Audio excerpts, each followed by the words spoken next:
Hello everyone, welcome to Lucky Education. और आज हम शुरू करेंगे चैप्टर नंबर 9 रिसेंट डेवलपमेंट्स।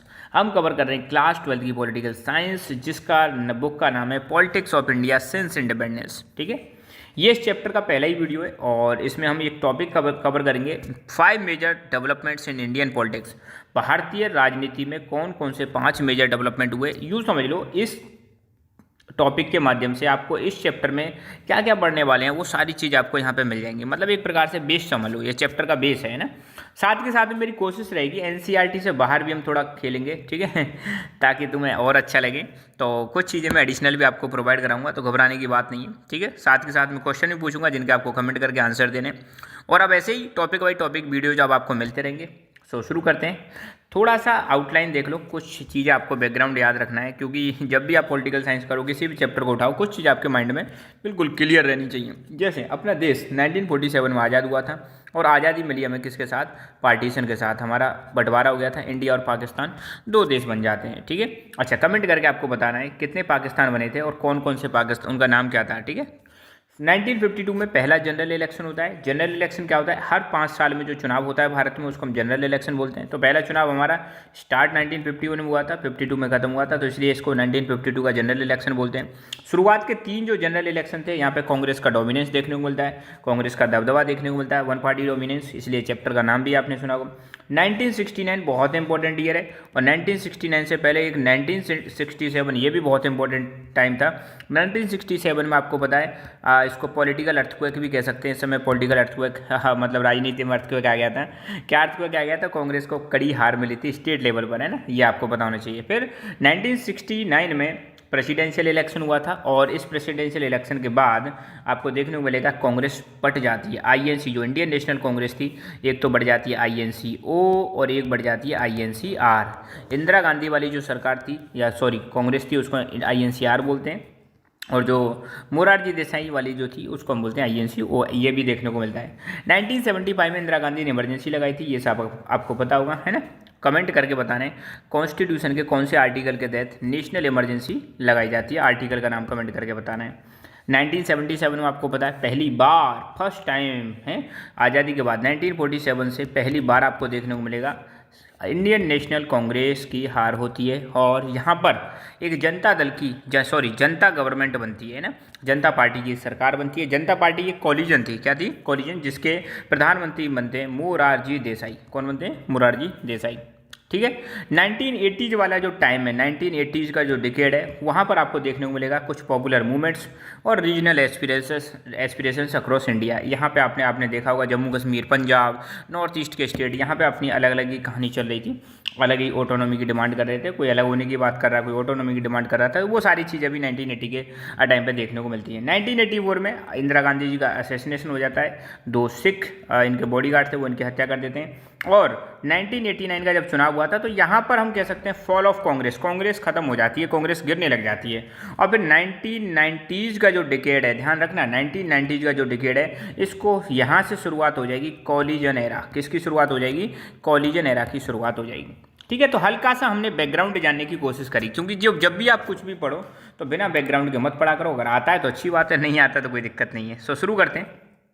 तो इंदिरा गांधी जी का असैसिनेशन, इनके ही 2 सिख बॉडीगार्ड थे, उन्होंने इनका असैसिनेशन मतलब हत्या कर दी थी। 31 अक्टूबर 1984 को इनकी हत्या कर दी जाती है। इसके बाद आपको पता होगा चुनाव कराए जाते हैं। 1984 में जनरल इलेक्शन होते हैं, और उन जनरल इलेक्शन में कांग्रेस जबरदस्त विक्ट्री मतलब कांग्रेस की होती है, और फिर इन्हीं के बेटे राजीव गांधी को प्रधानमंत्री बनाया जाता है ना। इसके बारे में इतना थोड़ा सा 2-3 चीज़ें आपको ध्यान रखनी है इस जनरल इलेक्शन के बारे में। ये जनरल इलेक्शन इंदिरा गांधी जी की डेथ के बाद हुआ था, 1984 में हुआ था।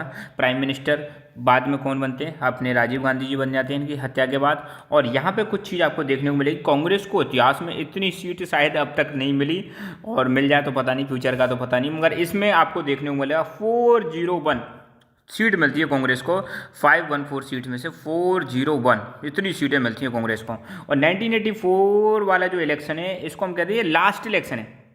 कब तक? मतलब इसके बाद 2014 तक, ध्यान रखना, इसके बाद 1984 के इलेक्शन से लेकर 2014 तक कोई भी पार्टी मेजोरिटी में इतनी सीट नहीं ला पाई है, मतलब कोई भी पार्टी मेजोरिटी में आई नहीं। उसके बाद तो कॉलिजन एरा की शुरुआत हो जाती है ना। और शायद पहली बार एक ही पार्टी यहाँ पे, ये वो टाइम था जहाँ पे कोई भी पार्टी 400 से ज़्यादा सीट जीत के आई थी। 400 से ज़्यादा सीट अब तक किसी इलेक्शन में नहीं जीती थी। तो ये 1984 वाला इलेक्शन जो बहुत इंपॉर्टेंट है, किसकी डेथ के बाद हुआ था? इंदिरा गांधी जी की डेथ के बाद हुआ था। किसने इसमें यहाँ पे कुछ देखो याद नहीं करना है, जस्ट आइडिया लेने के लिए मैंने यहाँ पे आपको डाल दी कुछ चीज़ें। इंडियन नेशनल कांग्रेस को 404 सीट मिली थी। तेलुगु देशम पार्टी दूसरे नंबर पर थी। तेलुगु देशम पार्टी जो ये रीजनल पार्टी थी। अभी आपको क्या देखने को मिलेगा? Rise of regional parties. अभी आपको जो इंडियन पॉलिटिक्स है वहाँ पे छोटी छोटी जो पार्टीज हैं, रीजनल पार्टीज हैं, उनका भी राइज देखने को मिलेगा। CPIM को 22 सीट मिली थी और AIDMK को आपको 12 सीट मिली थी। जनता पार्टी 10 सीट मिली, जनता पार्टी को 10 सीट मिलती हैं और कम्युनिस्ट पार्टी ऑफ इंडिया को 6 सीट मिलती हैं। और बीजेपी की बात करें तो बीजेपी को ओनली 2 सीट मिली थी। बीजेपी की शुरुआत थी, आपको पता हो तो भारतीय जनता पार्टी जो 1980 में बनी थी, तो ये पहला चुनाव था और जब बीजेपी पहला चुनाव हुआ तो 2 सीट जीती है मात्र। कितनी सीट जीती है? 2। मगर इसके बाद आप देखना बीजेपी का ग्राफ बढ़ेगा, है ना, वो सारी चीज़ें। तो ये भी आपको ध्यान रखना है कि 1984 वाला चुनाव जो है बीजेपी के लिए फर्स्ट चुनाव था। मात्र 2 सीट आती हैं, जो भी है बिगिनिंग है, ठीक है। इंडियन नेशनल कांग्रेस ने गजब का इतिहास रचा है, इतनी सीट आज तक कोई जीत ही नहीं पाया है। 404, है ना।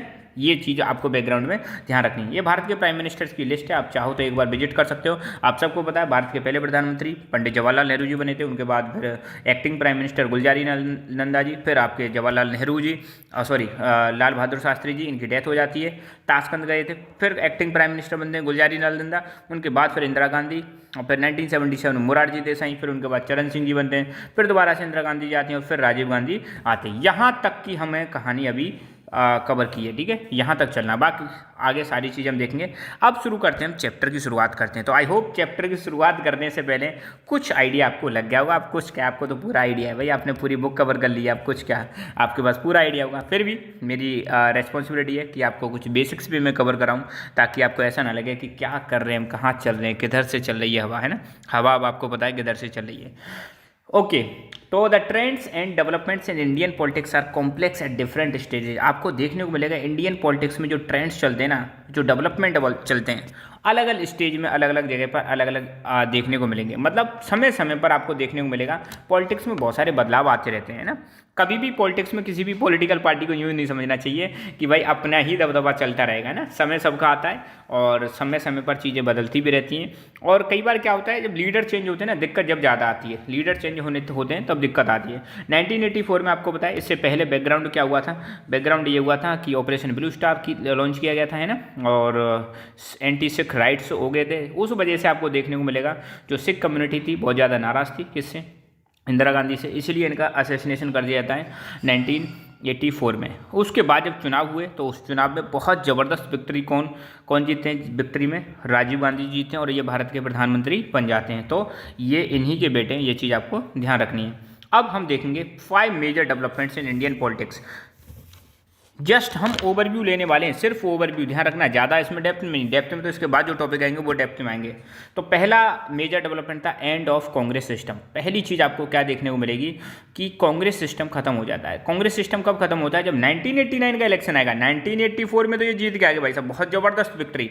मगर 1989 में इतनी बुरी हालत हुई कांग्रेस की, बहुत बुरी हालत। मतलब यूँ समझ लो कि 1952 के बाद करारी जो हार देखने को मिलेगी, यहीं पर देखने को मिलेगी। और यहाँ ऐसा माना जाने लगा कि अब भाई कांग्रेस सिस्टम खत्म हो चुका है। कांग्रेस सिस्टम का मतलब क्या है? हर जगह पे आपको देखने को मिलेगा, पहले स्टेट में भी कांग्रेस रूल करती थी, सेंटर में भी रूल करती थी, दबदबा था कांग्रेस का। तो 1989 का ये जो इलेक्शन है बहुत ही ज़्यादा इंपॉर्टेंट है, पहला मेजर डेवलपमेंट है, आपको ध्यान रखना है। The first major development was defeat of Congress party in 1989। ये जो कांग्रेस पार्टी थी, जब 1984 का चुनाव हुआ था तो लगभग 415 सीट्स जीती थी, जो 1989 में घट के मात्र कितनी रह जाती हैं? 197 सीट रह जाती हैं, है ना। ये बुक में जो डेटा दे रखा है वो ये मैंने बता रखा है। वो जो डेटा मैंने बताया था वो आपको विकीपीडिया से बताया था, ठीक है। तो मैं आपको सारा सोर्स भी आपको बताता चलूँगा कहाँ कहाँ पर क्या है, तो कन्फ्यूज मत होना। फिलहाल बस इस डेटा पे ज़्यादा फोकस नहीं करना है, बस इतना समझ लो कि हाँ भाई 1984 में बहुत ज़बरदस्त विक्ट्री मिली थी कांग्रेस को। मगर वही 1989 में कितनी रह जाती है? मात्र 197। इसके पीछे कई सारे रीजन बताए जाते हैं। बहुत सारे लोग खुश नहीं थे, तमिलनाडु में लोग खुश नहीं थे। राजीव गांधी जी ने इंडियन पीस कीपिंग फोर्सेस को भेज दिया था, कहाँ पर? श्रीलंका में भेज दिया था। बोफोर्स घोटाला हुआ था, तो बहुत सारे घोटाले घोटाले हुए थे, जिस वजह से कांग्रेस की थोड़ी सी ये समझ लो रेपुटेशन डाउन हो जाती है, और रेपुटेशन इस हद तक डाउन हो जाती है कि इनको मात्र 197 सीट मिलती हैं 1989 में। हालांकि कांग्रेस मेजोरिटी में थी, अभी भी मेजोरिटी में, मतलब इन द सेंस बाकी जितनी भी पार्टी थी उन सब में मेजोरिटी में, मतलब सबसे ज़्यादा सीट 1989 में कांग्रेस को ही मिली थी, मगर सरकार नहीं बना सकती थी, क्योंकि सरकार बनाने के लिए 50% से ज़्यादा सीट लाना जरूरी है, ठीक है। तो 50% सीट इनकी आई नहीं थी, इसलिए ये सरकार नहीं बना पाई। 1989 के जो इलेक्शन का रिजल्ट है, इसको माना जाता है the end of Congress system. तो ध्यान रखना 1989 का इलेक्शन वेरी इंपॉर्टेंट।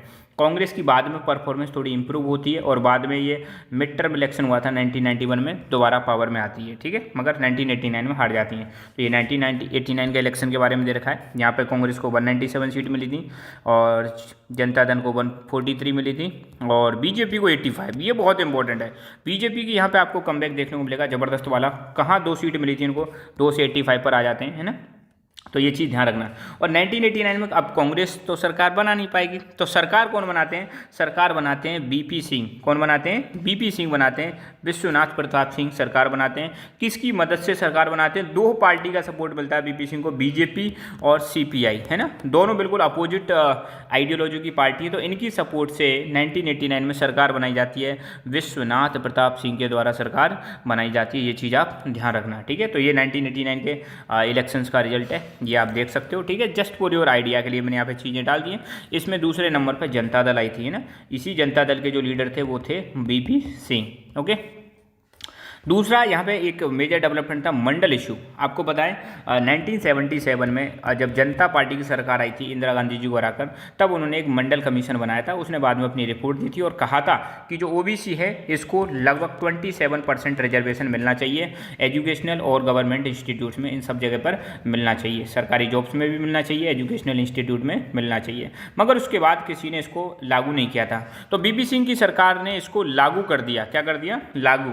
ये एक इशू बन जाता है। Second development was the rise of Mandal issue in national politics. The new national front government in 1990। ध्यान रखना, ये जो बीपी सिंह की सरकार बनी थी 1989 में, इसको बोला गया था नेशनल फ्रंट गवर्नमेंट, ठीक है। ये मतलब एक फ्रंट था, कॉलिजन था, जहाँ पे बीजेपी, इवन सीपीआई और जनता दल, ये कई सारी पार्टियां मिलकर सरकार चला रही थी। यहाँ बताया जाता है कि जो बीजेपी और सीपीआई ने आउटसाइड से सपोर्ट दिया था, बाहर से सपोर्ट दिया था, गवर्नमेंट में पार्टिसिपेट नहीं किया था। तो ध्यान रखना, नेशनल फ्रंट की गवर्नमेंट ने 1990 में मंडल कमीशन की रिकमेंडेशंस को लागू कर दिया, और इसमें कहा गया था कि सेंट्रल गवर्नमेंट में सीटें रिजर्व होनी चाहिए ओबीसी के लिए। इसकी वजह से बहुत जगह पर एंटी मंडल प्रोटेस्ट स्टार्ट होने लग जाते हैं देश में, और वायलेंट प्रोटेस्ट स्टार्ट होने लग जाते हैं। तो ये जो डिस्प्यूट खड़ा हो गया था मंडल कमीशन के सपोर्टर्स का और अपोनेंट का, ओबीसी के, कुछ लोग तो ओबीसी के रिजर्वेशन को सपोर्ट कर रहे थे और कुछ लोग इसका विरोध कर रहे थे, इसी चीज़ को बोला गया मंडल इशू। तो ये दूसरा डेवलपमेंट है इंडियन पॉलिटिक्स में, मंडल इशू वाला। तीसरा, न्यू इकोनॉमिक रिफॉर्म्स। आप सबको पता है 1991 में 3 नए इकोनॉमिक रिफॉर्म्स आए थे, liberalisation, privatisation, globalisation. LPG reforms के नाम से जाना जाता है। इनको लाने का श्रेय तो किसको दिया जाता है, पीवी नरसिम्हा राव। प्रधानमंत्री कौन थे, पीवी नरसिम्हा राव। इस समय फाइनेंस मिनिस्टर थे हमारे डॉक्टर मनमोहन सिंह। आपको पता है 1990 में इंडिया की हालत बहुत ज़्यादा ख़राब थी, इकोनॉमिक कंडीशन बहुत ज़्यादा ख़राब थी, और जब देश हमारा आज़ाद हुआ था तो हमने एक मिक्स्ड इकोनॉमी अपनाई थी, जहाँ पर हम सोशलिस्ट और कैपिटलिस्ट दोनों के एलिमेंट को साथ में लेके चल रहे थे, मगर हमारा झुकाव सोशलिस्ट पॉलिसीज की तरफ ज़्यादा था, जिसकी वजह से 1990 तक आते आते हमारी हालत बहुत ज़्यादा ख़राब हो गई। फाइनली सरकार ने एक बहुत बड़ा स्टेप लिया और देश की इकोनॉमी को ओपन कर दिया, ठीक है। तो तीसरा मेजर डेवलपमेंट क्या था, सरकार ने इकोनॉमिक पॉलिसीज अपनाई, और यहाँ पे हम कह सकते हैं initiation of structural adjustment programme और न्यू इकोनॉमिक रिफॉर्म्स। मतलब सरकार ने कुछ नए इकोनॉमिक रिफॉर्म्स की यहाँ पे शुरुआत की। ये जो रिफॉर्म्स थे राजीव गांधी के टाइम से ही शुरुआत हो जाती है इनकी 1991 में, और जिसने इंडियन इकोनॉमी की डायरेक्शन को क्या कर दिया, चेंज कर दिया। इसके बाद हमारी इकोनॉमी ग्रो करने लग जाती है ज़बरदस्त तरीके से, और इसके बाद ही हमने अपनी इकोनॉमी को क्या किया था, लिबरलाइज किया था। लिबरलाइज करने का मतलब है जो रेस्ट्रिक्शंस लगा रखी थी पहले उसको हटा दिया। प्राइवेटाइज करने का मतलब है हमने प्राइवेट सेक्टर को भी अब अनुमति दे दी जो पहले नहीं मिली हुई थी। और ग्लोबलाइजेशन का मतलब है अब बाहर से भी यहाँ पे कंपनी आ सकती हैं और हमारे यहाँ से भी बाहर कंपनियाँ जा सकती हैं और दुनिया को हमने देश से कनेक्ट कर दिया, वर्ल्ड की इकोनॉमी को इंडिया की इकोनॉमी से कनेक्ट कर दिया। तो इससे हमारी इकोनॉमी की डायरेक्शन क्या हो जाती है, चेंज हो जाती है। हालांकि बहुत सारे मूवमेंट हुए, बहुत सारे ऑर्गेनाइजेशंस हुए आए जिन्होंने इन पॉलिसीज़ को क्या किया, क्रिटिसाइज, मगर जो भी सरकारें बाद में आई इन्होंने इन्हीं पॉलिसीज़ को कंटिन्यू करके रखा था। फोर्थ यहाँ पे प्रॉब्लम देखने को मिलती है, फोर्थ नया डेवलपमेंट देखने को मिलता है अयोध्या डिस्प्यूट। आपको पता हुआ 1992 में बाबरी मस्जिद को गिरा दिया गया था, ठीक है। हालांकि इसके बारे में डिटेल में हम आगे चल के देखेंगे, फिलहाल सिर्फ हम इंट्रोडक्शन देख रहे हैं। तो एक और इश्यू क्या था, डिमोलिशन ऑफ बाबरी मस्जिद and rise of Hindutva politics. और यहाँ से बीजेपी की शुरुआत हो जाएगी, कौन सी पॉलिटिक्स की, हिंदुत्व पॉलिटिक्स की शुरुआत हो जाएगी। और इसी टाइम पर बाबरी मस्जिद को डिमोलिश कर दिया जाता है, मतलब गिरा दिया जाता है। इसके बाद बहुत सारी घटनाएं होती हैं और इसी टाइम पर 1990s वाला जो दौर चल रहा था, बहुत सारी घटनाएं होती हैं, बाबरी मस्जिद को गिरा दिया जाता है, जिसको कब गिराया जाता है, दिसंबर 1992 में। कहाँ पर है बाबरी मस्जिद, ये है आपका अयोध्या में, जो कि एक डिस्प्यूटेड स्ट्रक्चर था। कैसा स्ट्रक्चर था, हिंदू और मुस्लिम्स के बीच में इसको लेकर विवाद चल रहा था। हिंदूज कह रहे थे कि यहाँ पे जो भगवान राम है उनका टेम्पल है और मुस्लिम्स ने मतलब यहाँ पे कह रहे हैं कि ये हमारी मस्जिद है। तो थोड़ा यहाँ पे रिलीजियस इशू था जिसकी वजह से प्रॉब्लम और ज़्यादा यहाँ पे तीव्र हो जाती है, बहुत ज़्यादा घटनाएं बढ़ने लग जाती हैं। ये जो इवेंट था इसकी वजह से इंडियन पॉलिटिक्स में बहुत सारे चेंजेज आते हैं और यहाँ पर शुरुआत होने लग जाएगी नेशनलिज्म और सेकुलरिज्म की। सेकुलर आपको पता है, सेकुलर का मतलब होता है एक ऐसा सिस्टम जहाँ पे सभी धर्मों को इक्वलिटी दी जाती है, ठीक है। दूसरी तरफ नेशनलिज्म, तो इन सब चीज़ों की बहस यहाँ पे छिड़ जाती है। यहीं से शुरुआत होती है बीजेपी के राइज की, ध्यान रखना, यहीं से बाबरी मस्जिद के गिराने के बाद बीजेपी के राइज की शुरुआत होती है और बीजेपी एक पॉलिटिक्स स्टार्ट करती है, हिंदुत्व की पॉलिटिक्स, ठीक है।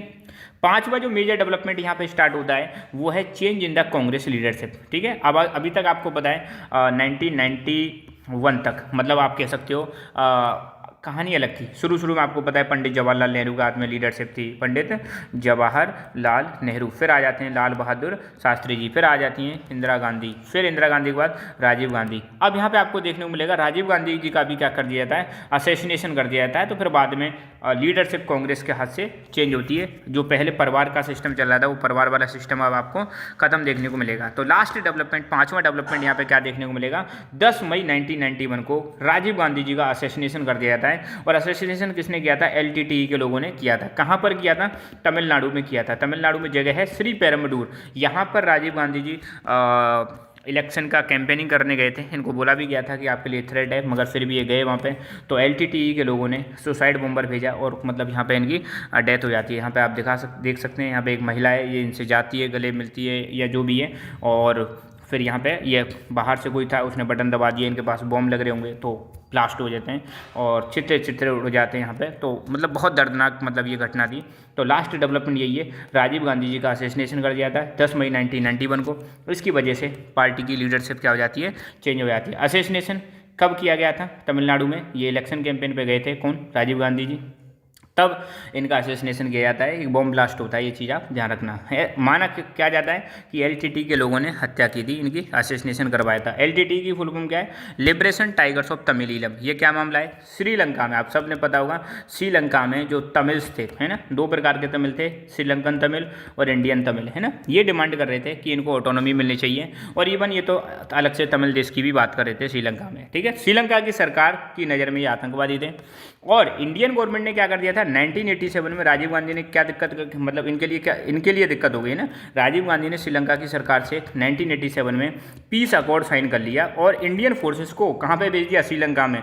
और इन्हीं इंडियन फोर्सेस ने एलटीटी के लोगों को मारा था, जिससे ये लोग नाराज हो जाते हैं एलटीटी वाले कि यार ये तो मतलब राजीव गांधी जी जो कि भारत के, ये इनको तमिलों को सपोर्ट करना चाहिए, ये तमिलों को सपोर्ट करने के बजाय हमको मरवा रहे हैं। तो इस चीज़ से नाराज हो जाते हैं और तब से इन्होंने ठान लिया कि अब हम छोड़ेंगे नहीं इनको। तो वो फिर इन्होंने 1991 में बदला लिया और इनको ख़त्म कर दिया। कांग्रेस आपको देखने को मिलेगी बाद में, जब 1991 में इलेक्शन हुआ था, इनकी डेथ के बाद एक लार्जेस्ट पार्टी इमर्ज होकर आती है।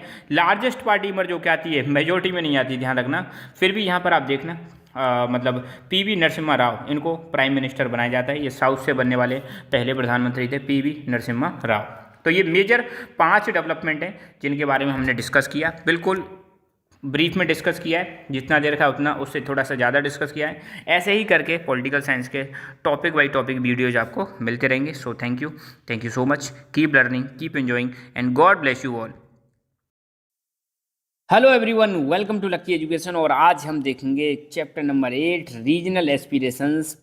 क्लास 12 की पॉलिटिकल साइंस की बुक है आपकी, politics India in since independence.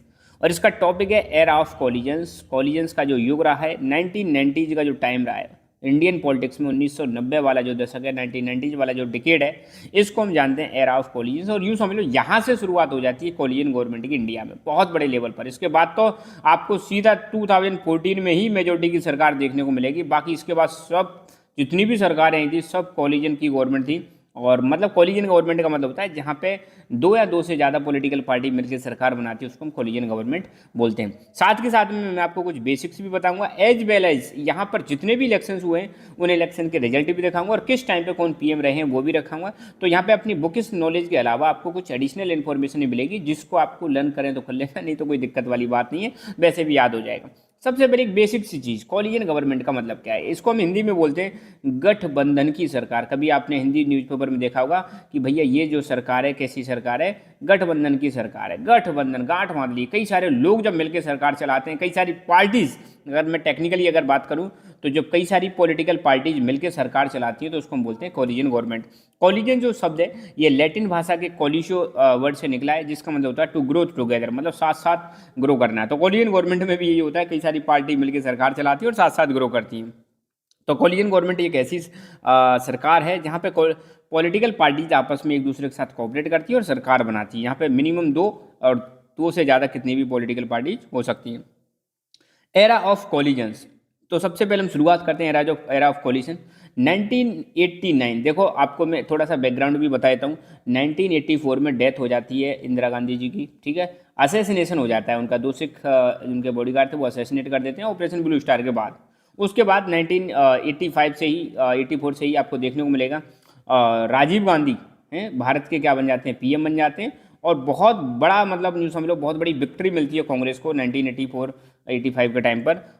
खूब सारी सीट आती है, मतलब 400 से ज़्यादा सीटें कांग्रेस को मिलती है। ये वो वाला टाइम था 1984 के, जब डेथ हो गई थी इंदिरा गांधी जी की। तो उसके बाद बहुत ज़्यादा मेजोरिटी के साथ मतलब सरकार जीती थी कांग्रेस। और उसके बाद 1984 का जो मतलब जब जब इलेक्शन हुए थे उसके बाद आज तक कांग्रेस इतने बड़े लेवल पर जीत नहीं पाई है जितना मतलब उस समय पर इनको सीट मिली थी। खैर एनीवे, उसके बाद 1989 में इलेक्शन होते हैं। 1989 के इलेक्शन में वही कांग्रेस जो 400 से ज़्यादा सीट लेके आई थी, अब 200 भी सीट नहीं लेके आ पाई थी। मतलब 200 से भी कम सीट आती हैं, मतलब थी तो मतलब मेजोरिटी में, मगर वो इतनी सीट नहीं ला पाई कि सरकार बना सके। तो 1989 का जो टाइम था ये रहा 1989 का इलेक्शन का पूरा की पूरा चार्ट यहाँ पे देख सकते हो। 1989 में इंडियन नेशनल कांग्रेस, इस समय लीडर थे राजीव गांधी, मात्र 197 सीट मिलती है, 197। दूसरे नंबर पर रही आपकी जनता दल, जिसको लीड कर रहे थे बीपी सिंह, इसकी 143 सीट आती है। और तीसरे नंबर पर लाल कृष्ण आडवाणी जी, ये बीजेपी से थे और इनको सीट मिलती है 85। ठीक है, ये 1989 के जनरल इलेक्शन की बात कही जा रही है। ये 9th जनरल इलेक्शन थे लोकसभा के। और इससे पहले मतलब प्रधानमंत्री कौन थे, राजीव गांधी थे। मगर आपको पता है जब ये पूरी कहानी क्या पता चलेगी कि जब इनकी पूरी 190 मतलब सरकार नहीं बना पाती है इस समय, मतलब इतनी सीट नहीं आती कि सरकार बना सके कांग्रेस, तो क्या होता है, जनता दल की सरकार बनती है। जनता दल कई पार्टियों के साथ गठबंधन कर लेती है, जैसे बीजेपी और सीपीआई, और फिर मिलकर सरकार बनाती है। उसको हमने बोला था national front government, national front government. और जिसके लीडर हैं बीपी सिंह, कौन है, तो नेशनल फ्रंट गवर्नमेंट जिसके लीडर कौन है, बीपी सिंह, ये सरकार बनाते हैं। और यहाँ पर आपको देखने को मिलेगा भारतीय जनता पार्टी और सीपीआई, इन दोनों ने सपोर्ट किया था जनता दल वाली जो मतलब नेशनल फ्रंट वाली जो सरकार थी, इसको सपोर्ट किया था। ओके, तो शुरुआत करते हैं। In 1989 election Congress party was defeated but no other party also got the clear majority. Since Congress did not have clear majority, so it decided to sit in the position. तो 1989 की कहानी यहाँ पे देखोगे तो ज़्यादा मजा आएगा। यहाँ पे मतलब कांग्रेस की इतनी हालत हो गई थी कि मेजोरिटी में तो थी मगर इतनी सीट नहीं थी इसकी कि ये सरकार बना सके। अब आप कहोगे सर सरकार कब बनेगी, तो सरकार भाई 50% सीटों से एक ज़्यादा ले आओ, या 50% से ज़्यादा सीट आनी चाहिए तब सरकार बनेगी। जैसे 543 कॉन्स्टिट्यूएंसी पे चुनाव हुए तो सरकार बनाने के लिए 272 सीट्स चाहिए ही चाहिए। अब यहाँ पे कितने आएंगे 197, तो सरकार नहीं बनेगी। अब जब नहीं बन रही है तो मिलाओ, गठबंधन करो। तो यहाँ पे गठबंधन हो जाता है, बीपी सिंह जो है भारतीय जनता पार्टी और सीपीआई के साथ क्या कर लेते हैं, गठबंधन कर लेते हैं और सरकार बनाते हैं। उस सरकार को बोला था नेशनल फ्रंट की सरकार। तो ये रही नेशनल फ्रंट, ये एक अलायंस था जनता दल और बाकी रीजनल पार्टीज का, ये सरकार ने बनाया था। और यहाँ पे दो पॉलिटिकली अपोजिट पार्टीज को सपोर्ट करती हैं, बीजेपी और लेफ्ट फ्रंट। बीजेपी आपको पता है राइट विंग से है, लेफ्ट जो है ये लेफ्ट फ्रंट जो लेफ्ट विंग से है, और राइट और लेफ्ट दोनों सपोर्ट करते हैं किसको, बीपी सिंह को। यहाँ पे कुछ ऐसे इंडियन पॉलिटिक्स में आपको एग्जाम्पल भी देखने को मिलेंगे। तो ये है बीपी सिंह जो भारत के 7वें प्राइम मिनिस्टर रहे थे 2 दिसंबर 1989 से 10 नवंबर 1990। बहुत ज़्यादा दिन तक नहीं चल पाए थे, 1 साल से भी कम, मतलब ये आपको देखने को मिलेंगे, रूल करते हैं। इनके समय पे आर वेंकट रमन जो प्रेसिडेंट थे और वाइस प्रेसिडेंट हमारे शंकर दयाल शर्मा थे। तो ये इनकी बात है। और इनसे पहले पीपी सिंह से पहले कौन प्राइम मिनिस्टर थे भारत के, इनसे पहले राजीव गांधी जी थे और इनके बाद आ जाते चंद्रशेखर। ये चीज़ आपको ध्यान रखनी है, पिक्चर देखते चलना ताकि क्लियर हो सके। तो नेशनल फ्रंट की सरकार बनती है, कोलिजन गवर्नमेंट, मगर बीजेपी और लेफ्ट इन्होंने सरकार को ज्वाइन नहीं किया था, सिर्फ आउटसाइड से बाहर से सपोर्ट किया था। तो ये चीज़ आपको बिल्कुल क्लियर रखनी है कि 1989 में यहाँ पर कांग्रेस का खेल खत्म हो जाता है। इसके बाद जो सरकार बनती है नेशनल फ्रंट की सरकार बनती है। लीड कौन करते हैं, बीपी सिंह करते हैं। खुद किससे थे ये, जनता दल से थे। कौन सपोर्ट करता है, बीजेपी और लेफ्ट फ्रंट सपोर्ट करती हैं, बाहर से सपोर्ट करती हैं, और जबकि गवर्नमेंट फॉर्मेशन में पार्टिसिपेट नहीं करती हैं, ठीक है। और क्यों हारी थी 1989 में कांग्रेस क्यों हारी थी, तो उसके कई सारे रीजन बताए जाते हैं। जैसे बोफोर्स घोटाला हुआ था, पंजाब में मिलिटेंसी बढ़ रही थी, सिविल वॉर स्टार्ट हो गया था श्रीलंका में एलटीटी के बीच में, यहाँ पे इंडिया ने इंटरवेंशन भी कर दिया था, है ना, इंडियन पीस कीपिंग फोर्सेस को भेजा था, पीस अकॉर्ड भी साइन किया था राजीव गांधी जी ने श्रीलंका के साथ। तो कुछ ऐसे कारण बताए जाते हैं जिसकी वजह से कांग्रेस बुरी तरह से हारती है, ठीक है। तो ये पूरा की पूरा ग्राफ है, ये आपको रटना नहीं है, बिल्कुल जस्ट एक नॉलेज के लिए आपको याद रखना है कि इंडियन नेशनल कांग्रेस की 197 सीट्स, जनता दल की 143, भारतीय जनता पार्टी की 85, communist party of India Marxist की 33 सीट आती है इस टाइम पर। बस इतना याद रख लेना आप, है ना। अब डिक्लाइन ऑफ कांग्रेस, यहाँ पे जब कांग्रेस की हालत खराब हो जाती है तो इसको बोला गया कि भैया कांग्रेस जो है अब बिल्कुल नीचे गिरावट आ रही है। तो यार आपने शुरुआत में चैप्टर पढ़े थे, क्या पढ़े थे, era of one party dominance. ये चैप्टर पढ़ा था, नहीं पढ़ा था, कि era of one party dominance आपको देखने को मिलेगा 1951 से 1977 तक। तो एक छत्र राज चलता है कांग्रेस का, एक छत्र राज हम कहेंगे सेंट्रल लेवल पर, सिर्फ और सिर्फ सरकार किसकी थी, कांग्रेस की थी। फिर 2 साल के लिए मतलब वो आपकी जनता पार्टी वाली सरकार आई थी। फिर 1979 से वापस 1989 तक किसका, कांग्रेस का ही राज चलता है। तो कुल मिला के 1-2 साल को अगर हटा दें तो 1951 से 1989 तक अकेले कौन शासन कर रहा भैया, कांग्रेस शासन कर रही है। इसको कांग्रेस सिस्टम कहा गया था, ओनली सिंगल पार्टी रूल कर रही थी सेंट्रल लेवल पर। मगर 1989 का ये हिस्टोरिक मतलब आप कह सकते हो इलेक्शन था, जहाँ पे आप कह सकते हो कि अब हाँ भाई कांग्रेस का बिल्कुल डिक्लाइन हो रहा है, कांग्रेस का पतन हो रहा है, कांग्रेस की सीटें कम हो रही हैं, ठीक है।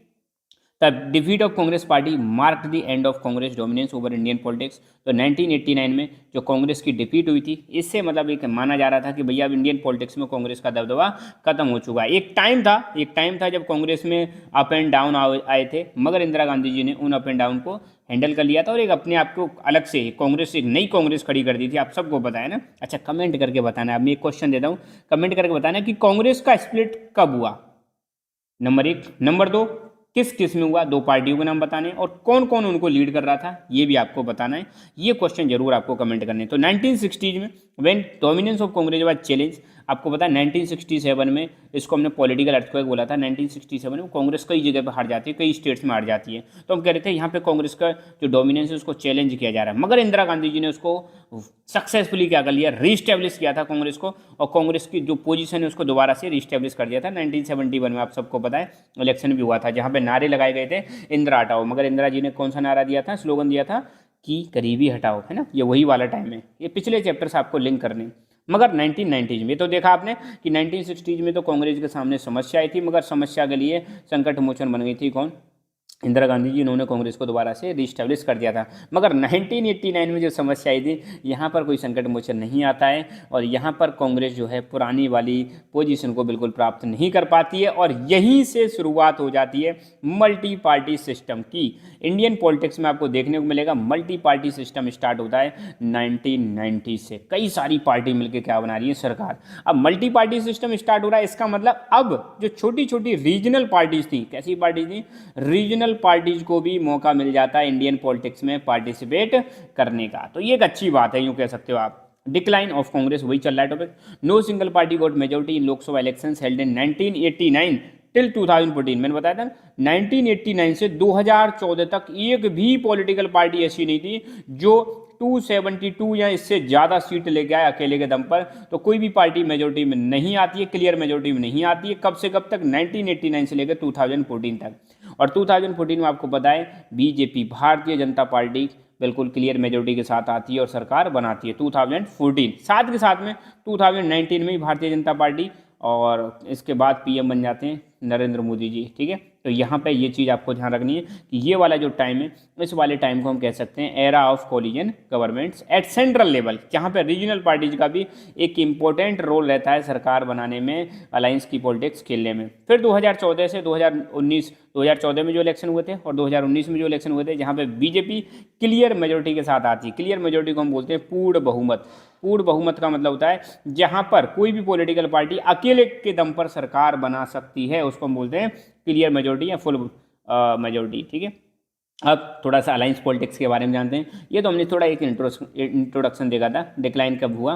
अब 1989 से ही कौन कौन पीएम बनता है, वो सारी कहानी हम देखेंगे। तो 1990 का जो दौर था, यहाँ पे आप देख सकते हो कई सारी पावरफुल पार्टीज और मूवमेंट यहाँ पे देखने को मिलेंगे। कई सारी पावरफुल पार्टीज और मूवमेंट का इमर्ज देखने को मिलता है। इमर्ज मतलब राइज देखने को मिलता है। ठीक है, एक पॉलिटिकल पार्टी निकल के आती है, बहुजन समाज पार्टी, जो रिप्रेजेंट करती है दलित और बैकवर्ड कम्युनिटीज़ को। ठीक है, बैकवर्ड कास्टिंग कम्युनिटीज़ को। तो बहुजन समाज के लिए एक दलित पार्टी इमर्ज होकर आती है। 1991 में सबको पता है राजीव गांधी जी का असैसिनेशन हो गया था, है ना। कहाँ पर हुआ था, तमिलनाडु में हुआ था। तमिलनाडु में इलेक्शन, एक रैली को होस्ट करने गए थे या इलेक्शन रैली हो रही थी। वहाँ पर जो LTTE के मतलब जो हैं लोग, उन्होंने इनका हत्या कर दी। ठीक है, एक बॉम्ब ब्लास्ट में सुसाइड बॉम्बर था, उसने क्या किया, इनके पास गए, कुछ माला वाला पहने और वहीं पर बटन दबा दिया जाता है और ये ब्लास्ट हो जाते हैं। ठीक है, तो इनकी डेथ हो जाती है, असैसिनेशन हो जाता है, LTTE के लोग करवा देते हैं। तो 1991 में जैसे ही इनका असैसिनेशन हुआ, कांग्रेस इलेक्शन जीतती है। मतलब फुल मेजोरिटी के साथ तो नहीं, मगर कोलिजन की ये सरकार बनाती है। और किसके अंडर बनाती है, PV नरसिम्हा राव, ये जो प्रधानमंत्री बनते हैं। किसके बाद, मतलब जब कांग्रेस जीत जाती है, क्या जीत जाती है, चुनाव 1991 का। किसके बाद, राजीव गांधी जी की डेथ के बाद। मगर एक चीज़ आपको ध्यान रखनी है, 1989 में, ध्यान रखना, 1989 तक तो प्रधानमंत्री हमारे रहे थे राजीव गांधी जी। मगर इसके बाद VP सिंह की सरकार बनती है, फिर उसके बाद चंद्रशेखर की सरकार बनती है, फिर आते हैं हमारे ये PV नरसिम्हा राव। तो यहाँ पर ध्यान रखना, PV नरसिम्हा राव और राजीव गांधी जी से बीच में 2 प्राइम मिनिस्टर रह चुके थे। दोबारा मैं बता रहा हूँ, राजीव गांधी जी और PV नरसिम्हा राव, इनके बीच में 2 प्रधानमंत्री और रह चुके थे। एक तो VP सिंह जी रह चुके थे, फिर आपके आए थे चंद्रशेखर जी। ठीक है, तो इनके बारे में भी ध्यान रखना था। राजीव गांधी, VP सिंह, चंद्रशेखर, फिर आते हैं PV नरसिम्हा राव। कब आते हैं, 1991 में। और इन्हीं के टाइम पर एक और चीज़ मैं बता दूं, इन्हीं के टाइम पर आपको पता है LPG रिफॉर्म्स आए थे। कौन से रिफॉर्म्स आए थे, लिबरलाइजेशन, प्राइवेटाइजेशन और ग्लोबलाइजेशन, ये इकोनॉमिक रिफॉर्म्स लेके आई थी सरकार। और इस समय इनके टाइम पर फाइनेंस मिनिस्टर हुआ करते थे डॉक्टर मनमोहन सिंह जी, उनको हमने बोला इकोनॉमिक रिफॉर्म्स। उसके बाद इंडिया की इकोनॉमिक ग्रोथ को मतलब एक गति लग जाती है। फिर 1996 में, ध्यान रखना, 1996 में फिर कांग्रेस की हालत बहुत बुरी हो जाती है। और यहाँ पर 1996 में जब इलेक्शन हुआ था तो बीजेपी लार्जेस्ट पार्टी निकल के आती है। सोचो, बीजेपी जो 1980 में बनी थी, 1996 पहुँचते पहुँचते इतना इन्होंने अपने आप को पावरफुल कर लिया कि लार्जेस्ट पार्टी बन जाती है। मगर बीजेपी मतलब आपको पता है लार्जेस्ट तो थी, मगर मेजोरिटी नहीं आई इनके पास, 272 सीट नहीं आई। तो यहाँ सरकार तो बनती है, कुछ 13 दिन के लिए प्रधानमंत्री रहते हैं अटल बिहारी वाजपेयी, और बाद में फिर यूनाइटेड फ्रंट की सरकार बनती है। यूनाइटेड फ्रंट की सरकार बनती है और उसको लीड करते हैं, यूनाइटेड फ्रंट की सरकार को आपके HD Deve Gowda, HD Deve Gowda lead करते हैं। HD देवगौड़ा के बाद फिर आते हैं आपके इंद्र कुमार गुजराल, फिर वापस अटल बिहारी वाजपेयी जी आते हैं 1998 में। ठीक है, तो ये चीज़ वो ध्यान रखना। 1996 में इलेक्शन हुआ था, बीजेपी को सबसे ज़्यादा सीट मिलती है, मगर इतनी सीट नहीं मिलती कि वो क्लियर मेजोरिटी में हो या मेजोरिटी की सरकार बना सके। तो फिर 13 दिन तक ही प्रधानमंत्री रहते हैं, और जब ये मेजोरिटी प्रूव नहीं कर पाते तो फिर यूनाइटेड फ्रंट की सरकार बनती है with the help of Congress और लेफ्ट। यहाँ पे ध्यान रखना, यूनाइटेड फ्रंट ने जो सरकार बनाई थी under HD Deve Gowda, HD Deve Gowda के जो अंदर में सरकार बनाई थी, तो वहाँ पे कांग्रेस और लेफ्ट ने उसको सपोर्ट किया था यूनाइटेड फ्रंट की सरकार को। तो ये 1996 के जनरल इलेक्शन का डेटा है, जहाँ पे बीजेपी को 161 सीट मिलती है और कांग्रेस को 140 सीट मिलती हैं। ठीक है, तो कुछ दिन के लिए यहाँ पे प्रधानमंत्री बनाए जाते हैं कौन? अटल बिहारी वाजपेयी जी। मात्र कितने दिन के लिए बनाए जाते हैं? 13 दिन के लिए प्रधानमंत्री बनाए जाते हैं। ये लोकसभा के 11th इलेक्शन थे। ठीक है, जहाँ पे भारतीय जनता पार्टी को सबसे ज़्यादा सीट आई थी, और कुछ 2 वीक्स से भी कम अटल बिहारी वाजपेयी जी प्रधानमंत्री बनते हैं। मगर जब ये मेजोरिटी प्रूव नहीं कर पाते तो HD देवगौड़ा कौन बन जाते हैं? HD देवगौड़ा, जो कि जनता दल से थे, वो भारत के प्रधानमंत्री बनते हैं। फिर HD देवगौड़ा भी ज़्यादा नहीं चल पाते, तो उसके बाद इंद्र कुमार गुजराल आ जाते हैं। इंद्र कुमार गुजराल वो भारत के प्रधानमंत्री बन जाते हैं। ठीक है, तो ये रही HD देवगौड़ा के बारे में पूरा डेटा, यहाँ पे देख सकते हो। 1996 से 1997 के बीच में प्रधानमंत्री रहे थे। इनके टाइम पे प्रेसिडेंट थे शंकर दयाल शर्मा जी। ठीक है, इनसे पहले कौन थे प्रधानमंत्री? अटल बिहारी वाजपेयी, जो मैंने बताया था 13 दिन के लिए, और इनके बाद कौन आते हैं? इंद्र कुमार गुजराल।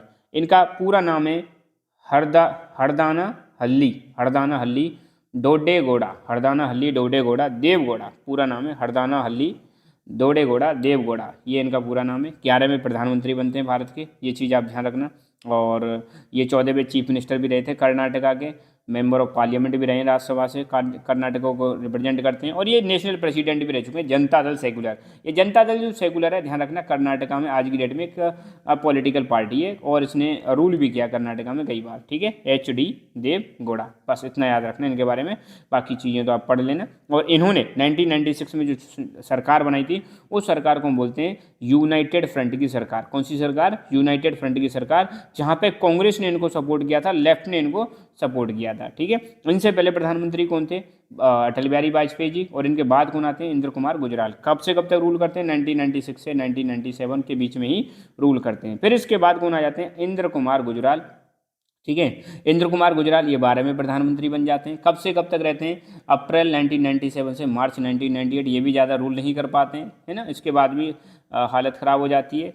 और फिर आपको देखने को मिलेगा बीजेपी ने कोलिजन गवर्नमेंट बनाई थी 1998 में। 1998 में कोलिजन गवर्नमेंट बनाई थी।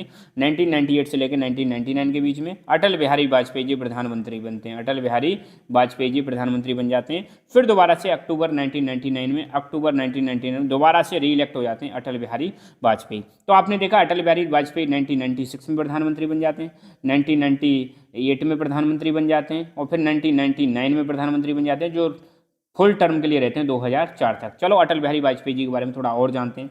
भारत के 10वें प्रधानमंत्री थे 1998। ये तो यहाँ पे मैं बताऊंगा इनकी डिटेल्स। तो इनसे पहले कौन थे? इंद्र कुमार गुजराल, और इनके बाद कौन आते हैं? मनमोहन सिंह जी आते हैं। ठीक है, तो अटल बिहारी वाजपेयी 2018 तक ये मतलब जीवित रहते हैं। 1924 में पैदा हुए थे, यूँ समझ लो, दिसंबर में 25 दिसंबर को। और 3 बार इन्होंने मतलब प्रधानमंत्री की पोस्ट संभाली थी। सबसे पहले 13 दिन के लिए रहे थे 1996 में, फिर 13 महीने के लिए रहे थे 1998 से 1999 में, और फिर 1999 से 2004 के बीच में फुल टर्म इन्होंने कंप्लीट किया। तो ध्यान रखना, पहले 13 दिन के लिए, फिर 13 महीने के लिए, और फिर फुल टर्म के लिए प्रधानमंत्री रहते हैं। ये चीज़ आपको ध्यान रखनी है। और इनको माना जाता है, बीजेपी जो है भारतीय जनता पार्टी, उसके फाउंडर भी रहे हैं, आप कह सकते हो। पहले ये भारतीय जनसंघ से जुड़े हुए थे, ये भी चीज़ आपको याद रखनी है। और कई साल इंडियन पार्लियामेंट के ये मेंबर रहे 5 डिकेड तक, 5 डिकेड से भी ज़्यादा। 5 डिकेड का मतलब है 50 साल से ज़्यादा इन्होंने अपनी ज़िंदगी पॉलिटिक्स में लगा दी। पार्लियामेंट के मेंबर रहे 10 बार, ये मतलब लोकसभा से चुने गए थे, है ना, लोकसभा के मेंबर चुने गए। और आपको देखने को मिलेगा, मैंने बताया था 2009 में ये रिटायर हो जाते हैं। भारतीय जनसंघ के मतलब ये मेंबर भी रहे। बहुत सारी चीज़ें। प्लस खास बात जो आपको याद रखनी है, इन्होंने ही बीजेपी बनवाई थी और ये बीजेपी के पहले प्रेसिडेंट भी रहे हैं, बीजेपी की, भारतीय जनता पार्टी। और ख़ास बात इनके टाइम पर 1998 में आपको देखने को मिलेगा भारत का सेकंड न्यूक्लियर टेस्ट हुआ था। इन्होंने भारत पाकिस्तान को एक करने की कोशिश की, भारत पाकिस्तान के रिश्तों को मजबूत करने की कोशिश की थी, है ना। और ये लाहौर भी बस से गए थे, है ना। और इनके टाइम पे जो पाकिस्तान के प्रधानमंत्री थे वो थे नवाज शरीफ। तो कोशिश की थी इन्होंने इंडिया पाकिस्तान के रिलेशंस को अच्छे करने की, मगर कुछ नहीं हुआ। 1999 में उल्टा कारगिल का वॉर भी हो जाता है, वो भी इन्हीं के टाइम पे हुआ था, ठीक है। और 2014 में जब बीजेपी की सरकार आई थी नरेंद्र मोदी जी के टाइम पर, तो इन्होंने 25 दिसंबर को डिक्लेयर कर दिया गुड गवर्नेंस डे, ठीक है। ये एडिशनल चीज़ें मैं जितनी भी बता रहा हूँ आप लर्न करें तो कर लेना, नहीं कोई दिक्कत नहीं है, नॉलेज हमेशा आपके साथ रहेगी। और ये वो प्रधानमंत्री हैं, ध्यान रखना, जिनको भारत रत्न भी दिया गया था 2015 में। भारत रत्न, जब प्रेसिडेंट कौन थे, प्रणब मुखर्जी, जिन्होंने भारत रत्न दिया था। और 2018 में ये मतलब इनकी डेथ हो जाती है 2018 में, ठीक है। तो ये थोड़ा सा एक डेटा याद रखना अटल बिहारी वाजपेयी जी में। अच्छा, तो मैंने बताया था आपको 1989 में बीपी सिंह की सरकार बनती है, किसके सपोर्ट से, बीजेपी और सीपीआई के सपोर्ट से सरकार बनती है। यहीं से शुरुआत हो जाती है अलायंस पॉलिटिक्स की। 1989 के बाद कोलिजन पॉलिटिक्स इंडिया में स्टार्ट हो जाती है और तब से लेके सेंट्रल लेवल में 11 सरकार बन चुकी है सेंट्रल लेवल पर, है ना। कोलिजन पॉलिटिक्स स्टार्ट होती है इंडिया में और तब से 11 सरकार बनी सेंट्रल लेवल पर। और ये सारी की सरकार या तो कोलिजन गवर्नमेंट थी या माइनॉरिटी गवर्नमेंट थी, जिसको बाहर से दूसरी वाली सरकार सपोर्ट कर रही थी। और इस प्रकार हम कह सकते हैं ये जो कोलिजन गवर्नमेंट वाला सिस्टम इंडिया में ऐसा नहीं है एक दो दिन में आ गया। आपको पता है 1989 में स्टार्ट हुआ था। भारत में पहले इलेक्शन कब हुए, 1951-52 में हुए थे। तब से लेकर धीरे धीरे इंडियन पॉलिटिक्स में बहुत सारे साइलेंट चेंजेज हो रहे थे लंबे समय से, और वही चेंजेज एक साथ निकल के आते हैं और फिर शुरुआत हो जाती है कोलिजन पॉलिटिक्स की। तो ये कोलिजन पॉलिटिक्स के बारे में कंप्लीट लेक्चर हमारा खत्म होता है। आई होप आपको चीज़ें बहुत अच्छी तरह से समझ में आई होंगी। फिर भी कुछ समझ में ना आया हो तो चीज़ें आप कमेंट कर सकते हो, मैं डेफिनेटली अनदर वीडियो बनाऊंगा, वहाँ पे और भी चीज़ों को क्लियर करूँगा। यहाँ पर मैंने किताब के साथ साथ कुछ और भी डेटा आपको दिया है, वो डेटा आपको मजबूत करेगा, हेल्प करेगा, बाकी लोगों से आपको ज़्यादा बेटर बनाएगा, ठीक है। तो अब तक आपने लकी एजुकेशन को सब्सक्राइब नहीं किया है तो subscribe it now so that you can receive further notifications related to your course. Thank you so much. Keep learning, keep enjoying, and God bless you all. Hello everyone, welcome to Lucky Education. और आज हम देखेंगे एक topic जिसका नाम है political rise of OBCs, other backward classes का राजनीति में कैसे राइज देखने को मिलता है, उसके बारे में हम आज चर्चा करेंगे। ये जो टॉपिक है आपका क्लास 12 की पॉलिटिकल साइंस की जो बुक है politics of India since independence, politics of India since independence वाली जो बुक है उसमें दे रखा है चैप्टर नंबर 9 रिसेंट डेवलपमेंट्स। इस चैप्टर के 2-3 वीडियो ऑलरेडी अपलोडेड है, उनको आप देखना और फिर उसके बाद इस वीडियो को आप स्टार्ट करना। प्लेलिस्ट ऑलरेडी मैंने प्रोवाइड कर रखी है तो वहाँ पर आप सारे लेक्चर्स को देख सकते हो। फिर भी मेरी कोशिश रहेगी, ध्यान रखना, मैं आपको बेसिक्स भी कवर कराते चलूँ और टॉपिक भी कवर कराते चलूँ। तो थोड़े वीडियो जो हैं कंपेरेटिवली थोड़े लेंदी रहेंगे, इतने भी लेंदी नहीं रहेंगे, टॉपिक है जल्दी कवर हो जाएगा, मगर आपको बेसिक्स भी इनमें देखने को मिलेगा। तो वीडियो की शुरुआत करते हैं एक क्वेश्चन के साथ।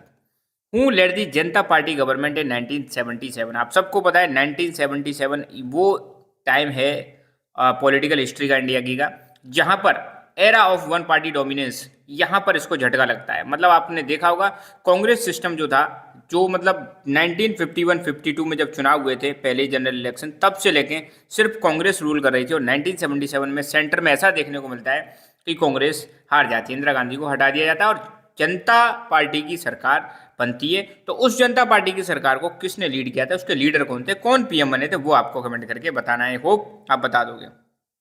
तो political rise of other backward classes, other backward classes का पॉलिटिकल राइज, इसकी शुरुआत करते हैं। मेनली फोकस हमारा अदर बैकवर्ड क्लासेस पर रहेगा। तो एक यही जो आपका चैप्टर 9 है recent developments in Indian politics, तो इसमें एक चीज याद रखिए, one long term development of this period was the rise of OBC as a political force. इसी टाइम पर आपको देखने को मिलेगा 1980s के बाद, या 1980s वाला जो टाइम है, 1980s और 1990s वाला टाइम है, यहाँ पर एक डेवलपमेंट ये देखने को मिलेगा, बहुत लंबे समय से ये चल रहा था कि जो पॉलिटिकल राइज, या मतलब हम कह सकते हैं पॉलिटिक्स में एंट्री देखने को मिलेगी किसकी, अदर बैकवर्ड क्लासेस की एंट्री देखने को मिलेगी। ओबीसी का मतलब होता है एक एडमिनिस्ट्रेटिव कैटेगरी जिसको हम बोलते हैं अदर बैकवर्ड क्लास, और ये जो कम्युनिटी है एजुकेशनली और सोशली बैकवर्ड है। अब देखो इसका क्लासिफिकेशन इसलिए किया गया था क्योंकि ताकि बता सकें कि इस क्लास में जो लोग आते हैं, इस वर्ग में जो लोग आते हैं, वो एजुकेशनली और सोशली पिछड़े हुए हैं, एजुकेशन में भी पिछड़े हुए हैं, समाज में भी पिछड़े हुए हैं, और इन लोगों को एक टर्म दे दिया ओबीसी। और जब इन बैकवर्ड क्लासेस को कांग्रेस का सपोर्ट कम होने लगता है तो बाकी जो नॉन कांग्रेस पार्टी हैं वो इनको सपोर्ट करना स्टार्ट कर देती हैं। एक टाइम ऐसा आता है जब कांग्रेस इनको सपोर्ट करना कम बंद कर देती है, या यूँ कह लो कांग्रेस का सपोर्ट या कांग्रेस इनकी तरफ ध्यान नहीं देती है, तो ये जो बैकवर्ड क्लासेस हैं ये नॉन कांग्रेस पार्टीज की तरफ चली जाती हैं। अब नॉन कांग्रेस पार्टी की तरफ चली जाएंगी तो सिंपल सी बात है, आने वाले समय में यही चीज़ खतरा बन जाएगी किसके लिए, कांग्रेस के लिए। पार्टी जैसे भारतीय क्रांति दल, संयुक्त सोशलिस्ट पार्टी, एसएसपी भी बोल सकते हैं, संयुक्त सोशलिस्ट पार्टी, ये जो कि जनता पार्टी का हिस्सा हुआ करती थी। ध्यान रखना, ये जनता पार्टी कब बनी थी? जनता पार्टी 1977। जनता पार्टी एक पार्टी नहीं है, कई सारी पॉलिटिकल पार्टी ने मिलकर क्या बनाई थी? जनता पार्टी। और जनता पार्टी का हिस्सा थी संयुक्त सोशलिस्ट पार्टी, भारतीय क्रांति दल। ये जो पार्टीज हैं, ये जो कि जनता पार्टी का हिस्सा थी, संयुक्त सोशलिस्ट पार्टी और भारतीय क्रांति दल, इनका बहुत जबरदस्त प्रेजेंस देखने को मिलेगा आपको रूरल एरियाज में, स्पेशली ओबीसी में। तो गांव में जो ओबीसी थी, अदर बैकवर्ड क्लासेस थी, वहां पर इन दो पार्टियों का बहुत जबरदस्त क्या था, पावरफुल बेस था, रूरल बेस था। मतलब इनको बहुत ज़्यादा सपोर्ट था ओबीसी में। मतलब ओबीसी के जो लोग थे इन दोनों पार्टी को सपोर्ट करते थे, भारतीय क्रांति दल और संयुक्त सोशलिस्ट पार्टी, जो दोनों की दोनों किसका पार्ट थी? जनता पार्टी का पार्ट थी, जो 1977 में सरकार बनाती है इंदिरा गांधी को डिफीट करके। जनता party government in 1977 supported this communities. तो 1977 के टाइम पर इन्हीं कम्युनिटीज को सपोर्ट करती है और इन कम्युनिटीज ने इनको भी सपोर्ट किया था। अब थोड़ा सा एक बेसिक का फैक्ट जान लेते हैं। भारतीय क्रांति दल आया, जो कि मैंने अभी बताया था, जो कि किसका पार्ट था? जनता पार्टी का पार्ट था। तो भारतीय क्रांति दल के फाउंडर हैं आपके कौन? चौधरी चरण सिंह जी। ठीक है, इनके बारे में आपने सुना होगा। भारतीय क्रांति दल को कब फाउंड किया गया था? अक्टूबर 1967 में। और इस कब इसने अपना काम करना बंद कर दिया? 1977। तो भारतीय क्रांति दल एक पॉलिटिकल पार्टी है इंडिया की, जो बनाई थी उत्तर प्रदेश के सीएम, उस समय सीएम थे चौधरी चरण सिंह जी, इन्होंने बनाई थी। इस पार्टी को कब बनाया गया था? 1967 में बनाया गया था। और 1977 के बाद इसको क्या कर दिया जाता है? खत्म कर दिया जाता है। और इसकी नई पार्टी, इसकी जगह पे दूसरी पार्टी आती है, भारतीय लोक दल। ध्यान रखना, इसको कौन रिप्लेस कर देता है? भारतीय लोक दल रिप्लेस कर देगा। ठीक है, और फिर ये मर्ज हो जाएगी किसमें? जनता पार्टी में। और 1977 में ये पार्टी मर्ज हो जाती है। तो बस इतना ध्यान रखना, भारतीय क्रांति दल को बनाया गया था 1967 में। कब खत्म हो जाती है? 1977 में। किसके साथ मर्ज हो जाती है? जनता पार्टी के साथ। किसने बनाई थी? चौधरी चरण सिंह जी ने बनाई थी। संयुक्त सोशलिस्ट पार्टी की बात करें तो संयुक्त सोशलिस्ट पार्टी बनी थी 1964 में। ऑपरेशन कब खत्म हो जाते हैं? 1972 में। ये पार्टी बनती है प्रजा सोशलिस्ट पार्टी में से टूट के। ध्यान रखना, प्रजा सोशलिस्ट पार्टी जो थी उसमें से टूट के बनती है संयुक्त सोशलिस्ट पार्टी। ठीक है, कब बनी? 1964। कब खत्म की ऑपरेशन? 1972।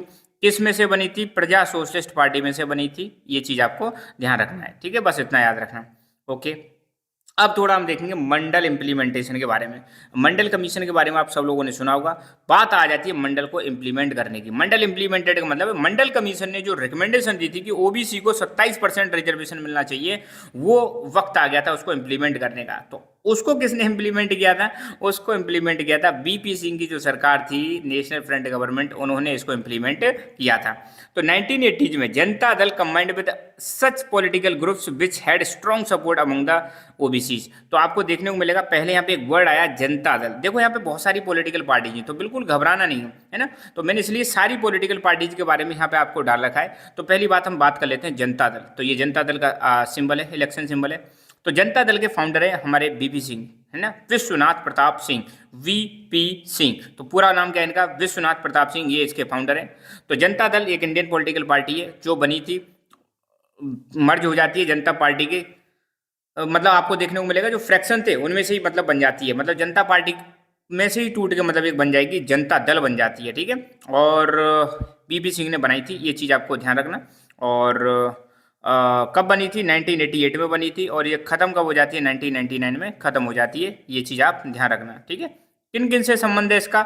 नेशनल फ्रंट से संबंध है और यूनाइटेड फ्रंट से इसका संबंध है। नेशनल फ्रंट की सरकार बनी थी, आपको पता है, 1989 में, और यूनाइटेड फ्रंट की सरकार बनी थी 1996 में। उससे थोड़ा सा इसका संबंध है, ये चीज़ आप ध्यान रखना। तो जनता दल किसने बनाई? बीपी सिंह। कब बनी थी? 1988। फाउंडर कौन है? विश्वनाथ प्रताप सिंह। बस इतना ध्यान रखना। तो 1980 में जनता दल, बाकी और पॉलिटिकल पार्टी जिनका सपोर्ट था या जिनको सपोर्ट हासिल था ओबीसी का, वो क्या करते हैं आपको देखने को मिलेगा, इस इशू को रेज करते हैं। कौन सा इशू रेज करते हैं? ओबीसी को रिजर्वेशन देने वाले इशू को रेज करते हैं, और इनका इसलिए ओबीसी में दबदबा भी बढ़ने लग जाता है। फाइनली 1989 का वक्त आता है तो जनता नेशनल फ्रंट की सरकार बनती है। 1989 में नेशनल फ्रंट की सरकार बनती है जिसको लीड करते हैं बीपी सिंह जी। कौन लीड करते हैं? बीपी सिंह जी। तो जैसे ही बीपी सिंह की सरकार बनी 1989 में, नेशनल फ्रंट की सरकार बनी थी, तो उसने तुरंत मंडल कमीशन की रिकमेंडेशन, जो कि 27% रिजर्वेशन की बात कर रहा था, उसको क्या कर दिया? इंप्लीमेंट कर दिया। तो ये एक बहुत बड़ा मेजर डिसीजन था किसका? बीपी सिंह की सरकार का, है ना। कौन सी सरकार थी? नेशनल फ्रंट की सरकार थी। बीपी सिंह पहले किस पार्टी से जुड़े थे? जनता दल से जुड़े थे। तो यहाँ पर कई सारी पार्टीज, आपको पता है 1989 में बीजेपी ने सपोर्ट किया था किसको? नेशनल फ्रंट की सरकार को आउटसाइड से। साथ के साथ में सीपीआई ने भी सपोर्ट किया था। आउटसाइड सपोर्ट देखने को मिलेगा ना। तो नेशनल फ्रंट की सरकार ने तुरंत मंडल कमीशन की रिकमेंडेशन को लागू कर दिया। क्या रिकमेंडेशन थी? कि ओबीसी को जॉब्स और एजुकेशनल इंस्टीट्यूशन में रिजर्वेशन दिया जाएगा। ठीक है, तो ये जनता दल की बात हो गई। Since OBC was the largest section of the society, so political parties also raised the demand of representation of OBCs in administration and politics. तो आपको देखने को मिलेगा यहाँ पर ये तो इम्प्लीमेंट कर दिया कि भाई एजुकेशनल और जॉब्स में आपको ओबीसी को क्या मिलेगा? रिजर्वेशन मिलेगा। अब पॉलिटिक्स और एडमिनिस्ट्रेशन में भी बात चलने लगी कि पॉलिटिक्स में भी ओबीसी का क्या होना चाहिए? रिजर्वेशन होना चाहिए। अब हम बात करेंगे पॉलिटिकल फॉलआउट्स के बारे में, कैसे मतलब सरकारें गिरती हैं, बनती हैं, इन सारी चीज़ों के बारे में भी और हम देखेंगे। ठीक है, 1980s। अब थोड़ा सा हम चर्चा करने वाले हैं, यूँ समझ लो आप। बहुजन की बात करेंगे, दलित की बात करेंगे, और भारतीय मतलब आपकी बहुजन समाज पार्टी बीएसपी की भी हम बात करेंगे, इसके बारे में और चर्चा करने वाले हैं। तो 1980s के टाइम पर बहुत सारे ऑर्गेनाइजेशंस आपको देखने को मिलेंगे, दलित ऑर्गेनाइजेशंस इमर्ज होने लगते हैं। ये बड़ा इंटरेस्टिंग टाइम है 1980s वाला, ध्यान रखना।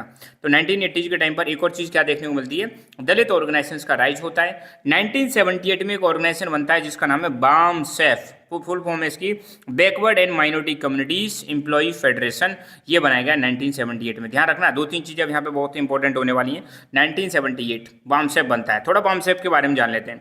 तो BAMCEF the all India backward and minority communities employee federation, जिसको हम शॉर्ट में बोलते हैं बामसेफ, ये एक ऑर्गेनाइजेशन था एम्प्लॉयज का। किसका ऑर्गेनाइजेशन? ऐसे एम्प्लॉयज का ऑर्गेनाइजेशन था जो परेशान थे, ऑप्रेस्ड कम्युनिटी से आते थे। और ये इस्टेब्लिश होता है 1971 में भाई काशीराम जी के द्वारा, है 1978 में काशीराम जी के द्वारा इस्टेब्लिश होता है 1978। ये चीज़ आप ध्यान रखना, ठीक है। तो फाउंडिंग डेट 1978 याद रखना आप, है ना। फाउंडर कौन है? काशीराम जी, है ना। तो 1978 में बामसेफ बनता है। ये ऑर्गेनाइजेशन फेवर करता है बहुजन्स का, कि बहुजन्स को क्या मिलनी चाहिए? राजनीतिक पावर मिलनी चाहिए, पॉलिटिकल पावर मिलनी चाहिए। बहुजन में किसको इंक्लूड करके चलते हैं? SC ST OBC और माइनॉरिटीज। ठीक है, तो मतलब जनरल के अलावा बाकी जितनी भी चीज़ें सब किस में आ जाएंगी? बहुजन में आ जाएंगी। तो बहुजन, बहु मतलब मैनी, जन मतलब पीपल, कई सारे लोग इसमें आ जाएंगे। SC ST OBC माइनॉरिटीज, इनके लिए पॉलिटिकल पावर की बात करती है कौन? बामसेफ। फिर ये बामसेफ डेवलप हो जाता है दलित शोषित समाज संघर्ष समिति। यही चीज़ किस में डेवलप हो जाएगी? एक नई चीज़ बन जाएगी, दलित शोषित समाज संघर्ष समिति, जो बाद में कन्वर्ट हो जाएगी बहुजन समाज पार्टी। क्या बन जाएगी? बहुजन समाज पार्टी। किसकी लीडरशिप में? काशीराम की लीडरशिप में ये चीज़ बन जाएगी, बहुजन समाज पार्टी बन जाती है। ठीक है, बहुजन समाज पार्टी के फाउंडर कौन है? काशीराम जी। ठीक है, ये चीज़ आप ध्यान रखना। तो दोबारा सुन लो, 1978 में बामसेफ डिमांड करता है किसको? बहुजन को पॉलिटिकल पावर मिलनी चाहिए। फिर ये डेवलप हो जाता है किसमें? दलित शोषित समाज संघर्ष समिति, जो बाद में कन्वर्ट हो जाती है बहुजन समाज पार्टी। किसकी लीडरशिप में? मास्टर काशीराम जी की लीडरशिप में। ये चीज़ आप ध्यान रखना, ठीक है। शुरू में बीएसपी एक छोटी पार्टी हुआ करती थी जिसको स्पेशली दलित वोटर्स का सपोर्ट था। ध्यान रखना, इनिशियली जो बीएसपी थी, बहुजन समाज पार्टी जो थी, इसको सपोर्ट कहाँ से हासिल था? दलित वोटर्स का सपोर्ट हासिल था पंजाब, हरियाणा और उत्तर प्रदेश में। ठीक है, तो ये हैं कुमारी बहन मायावती जी, और अभी प्रेजेंट में बहुजन समाज पार्टी को लीड कर रही है। ठीक है, उत्तर प्रदेश से 4 बार CM भी रह चुकी हैं। तो ये बहुजन समाज से ही, मतलब जो बहुजन समाज पार्टी उससे बिलोंग करती हैं। और right now she is the president of BSP। Okay, तो in the beginning BSP was a small party supported by Dalit voters. कहाँ के दलित वोटर सपोर्ट कर रहे थे? पंजाब, हरियाणा और उत्तर प्रदेश के कर रहे थे। फिर आपको देखने को मिलेगा 1989 से 1991 के जब इलेक्शन हुए थे तो इसको एक मेजर विक्ट्री मिलती है उत्तर प्रदेश में। उत्तर प्रदेश में BSP राइज कर जाएगी। क्या कर जाएगी? राइज। BSP का राइज देखने को मिलेगा उत्तर प्रदेश में। और this was the first time in independent India that A political party supported mainly by Dalit form the government. और 1989 के बाद और 1991 के बाद ये पहली बार ऐसा देखने को मिलेगा, पहली बार भारत की हिस्ट्री में ऐसा देखने को मिलेगा कि कोई पॉलिटिकल पार्टी जिसको दलित वोटर सपोर्ट कर रहे हैं और वो क्या बना रही है? एक सरकार बना रही है। ये एक नया इन्वेंशन देखने को मिलेगा इंडियन पॉलिटिक्स में। थोड़ा सा मायावती जी के बारे में जान लेते हैं। तो मायावती जी ने उस समय की इलेक्शन की बात कर रहा हूँ मैं, जब ये सीएम बनी थी उस समय की बात दे रखी है, ज़्यादा डिटेल में तो नहीं जाएंगे। तो ये पहली ऐसी फीमेल शेड्यूल कास्ट से क्या बनती है, सीएम बनती है किसी मतलब किसी इंडियन स्टेट की। तो इन्होंने एक इतिहास क्रिएट कर दिया। क्या इतिहास क्रिएट कर दिया कि शेड्यूल कास्ट से, और वो भी पहली पहली फीमेल। हालांकि मतलब आपको देखने को मिलेगा उत्तर प्रदेश में, और इससे पहले और कहीं भी सीएम मतलब नहीं बनी थी स्पेशली शेड्यूल कास्ट है। तो ये पहली महिला थी शेड्यूल कास्ट से जो क्या बनती हैं, उत्तर प्रदेश की सीएम बनती है। और एक बार नहीं, 4 बार। कितनी बार सीएम बनी है, 4 बार बनी। पहली बार सीएम बनी है 1995 में, फिर 1997 में, ठीक है, कुछ समय के लिए रही, फिर 2002 से 2003 के बीच में, और फिर इन्होंने फुल टर्म कंप्लीट किया था 2007 से 2012 के बीच में। तो लास्ट में इन्होंने कंप्लीट टर्म किया था। उसके बाद आपको पता है समाजवादी पार्टी आ जाती है उत्तर प्रदेश में। समाजवादी पार्टी के बारे में जानते ही हैं, जिसको प्रेजेंट में लीड कर रहे हैं आपके अखिलेश यादव जी। ओके, तो ये रही इनके बारे में। खैर, पीएसपी को सपोर्ट मिलता है बहुजन का। बहुजन में SC ST OBC religious minority आ जाती हैं, और जो एक मेजोरिटी पॉपुलेशन बन जाती है ना। अब सिंपल सी बात है, जब छोटे छोटे ही जब इकट्ठे हो जाते हैं तो ये एक अपने आप में मेजोरिटी बन जाती है। बीएसपी ने सरकार बनाई कई बार, मैंने अभी बता दिया था। अकेली कुमारी बहन मायावती जी ये 4 बार क्या रही, सीएम रही। तो 4 बार आपको देखने को मिलेगा सीएम बनी। और तो बीएसपी ने कई बार उत्तर प्रदेश में क्या बनाई, सरकार बनाई। और इसका स्ट्रॉन्ग सपोर्ट, अब बीएसपी को ध्यान रखना, बहुजन समाज पार्टी को जो सबसे ज़्यादा सपोर्ट मिलता है वो किससे मिलता है, दलित से सबसे ज़्यादा सपोर्ट मिलता है। हालांकि और इसको और भी जो मतलब सोशल ग्रुप्स हैं और भी जो मतलब कास्ट हैं और उनसे भी इनको सपोर्ट मिलता है, पर मेन सपोर्ट जो इनको आता है वो कहाँ से आता है, दलित से आता है। इंडिया के बहुत सारे भागों में दलित पॉलिटिक्स और ओबीसी पॉलिटिक्स अलग अलग तरह से काम कर रही थी, और ये एक दूसरे से क्या है, कंपटीशन भी इनका चल रहा था, दलित पॉलिटिक्स का और ओबीसी पॉलिटिक्स का, ठीक है। बहुजन समाजवादी पार्टी की बात करें, बहुजन समाज पार्टी की बात करें तो ये ध्यान रखना एक नेशनल पार्टी है। कैसी पार्टी है, नेशनल लेवल की पार्टी है। ये बड़ी इंपॉर्टेंट है भाई, है ना, नेशनल लेवल की पार्टी है। नेशनल लेवल की पार्टी कितनी, आपको कमेंट करके बताना है। एक क्वेश्चन मैं आपको दे रहा हूँ कि आज की डेट में भारत में कितनी नेशनल पॉलिटिकल पार्टी है, वो कमेंट करके बताना है, ठीक है।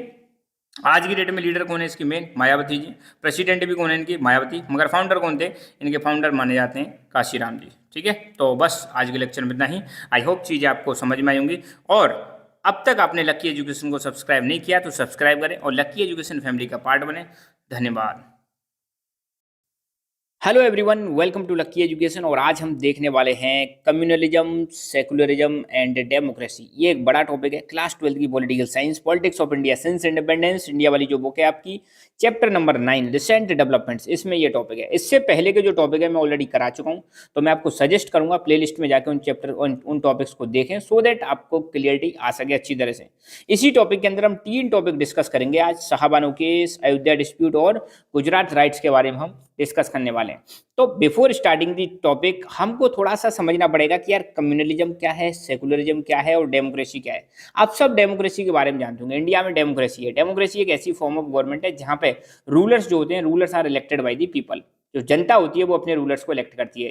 या डेमोक्रेसी की एक फेमस जो डेफिनेशन है वो आपने सुनी होगी, democracy is the form of government by the people, of the people, for the people. Democracy एक ऐसी सरकार है जो लोगों के लिए, लोगों के द्वारा सरकार बनाई जाती है। सेकुलरिज्म एक ऐसा कॉन्सेप्ट है जहां पर स्टेट का खुद का कोई रिलीजन नहीं होता, कंट्री का खुद का कोई रिलीजन नहीं होता, सभी धर्मों को बराबर मान के चला जाता है। कम्युनलिज्म एक ऐसा सिस्टम है जहां पर एक कम्युनिटी अपने आप को डोमिनेट करने की कोशिश करती है ओवर अनदर कम्युनिटीज। तो ये चीज आपको देखने को मिलेगी रिलीजन में, जहां पे एक रिलीजन अपने आप को असर्ट करने की कोशिश कर रहा है या एक कास्ट अपने आप को असर्ट करने की कोशिश कर रही है ओवर अनदर कास्ट और रिलीजन। ये वाला सिस्टम क्या है, कम्युनलिज्म। तो इन सब चीजों के बारे में हम डिस्कस करेंगे।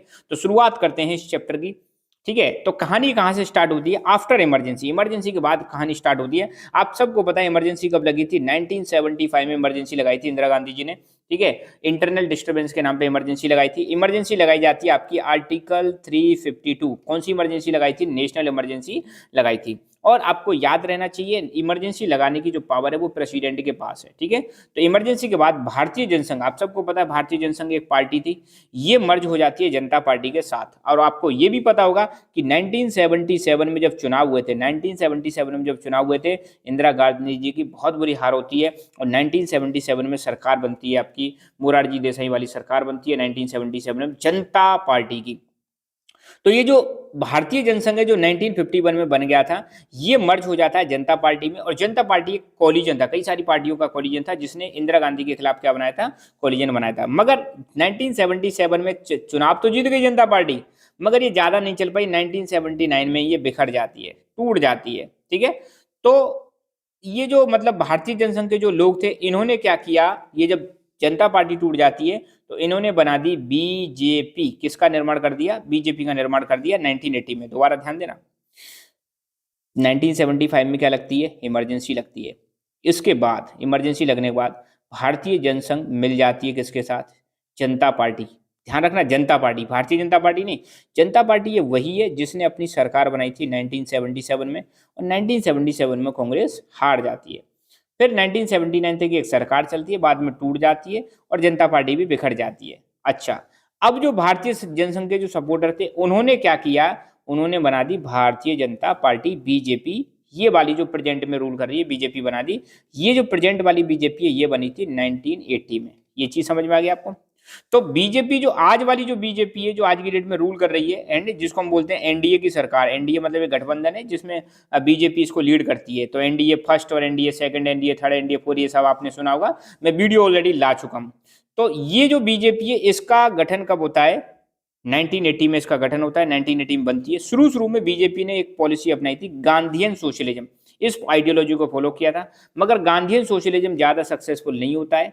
और आपको देखने को मिलेगा 1980 और 1984 के इलेक्शन में कुछ खास बीजेपी परफॉर्म कर नहीं पाई थी। तो बीजेपी के बारे में अगर देखें, कुछ बेसिक बेसिक चीज याद रखना। प्रेजेंट में बीजेपी के हेड हैं जेपी नड्डा। तो बीजेपी के जो प्रेसिडेंट है वो कौन है, जेपी नड्डा। खास बात, लोकसभा में जो हेड है, लीडर ऑफ हाउस है, वो है नरेंद्र मोदी जी। ये भारत के प्रधानमंत्री भी हैं। दूसरी बात, इसके फाउंडर जो हैं, ये माने जाते हैं अटल बिहारी वाजपेयी और लाल कृष्ण आडवाणी। ठीक है, फाउंड कब हुआ था, बीजेपी को कब फाउंड किया गया था, 6 अप्रैल 1980 को, 42 साल पहले, 42 ईयर्स एगो इसको फाउंड किया गया था। ये पार्टी जो थी, किसमें से निकल के आई है, जनता पार्टी में से निकल के आई है। ठीक है, भारतीय जनसंघ आपको पता है, भारतीय जनसंघ इसका मतलब पहली वाली पार्टी है। भारतीय जनसंघ 1951 में बनी थी, 1977 तक चलती है। तो भारतीय जनसंघ इसकी पहले वाली पार्टी, ये चीज आप ध्यान रखना, ठीक है, ओके।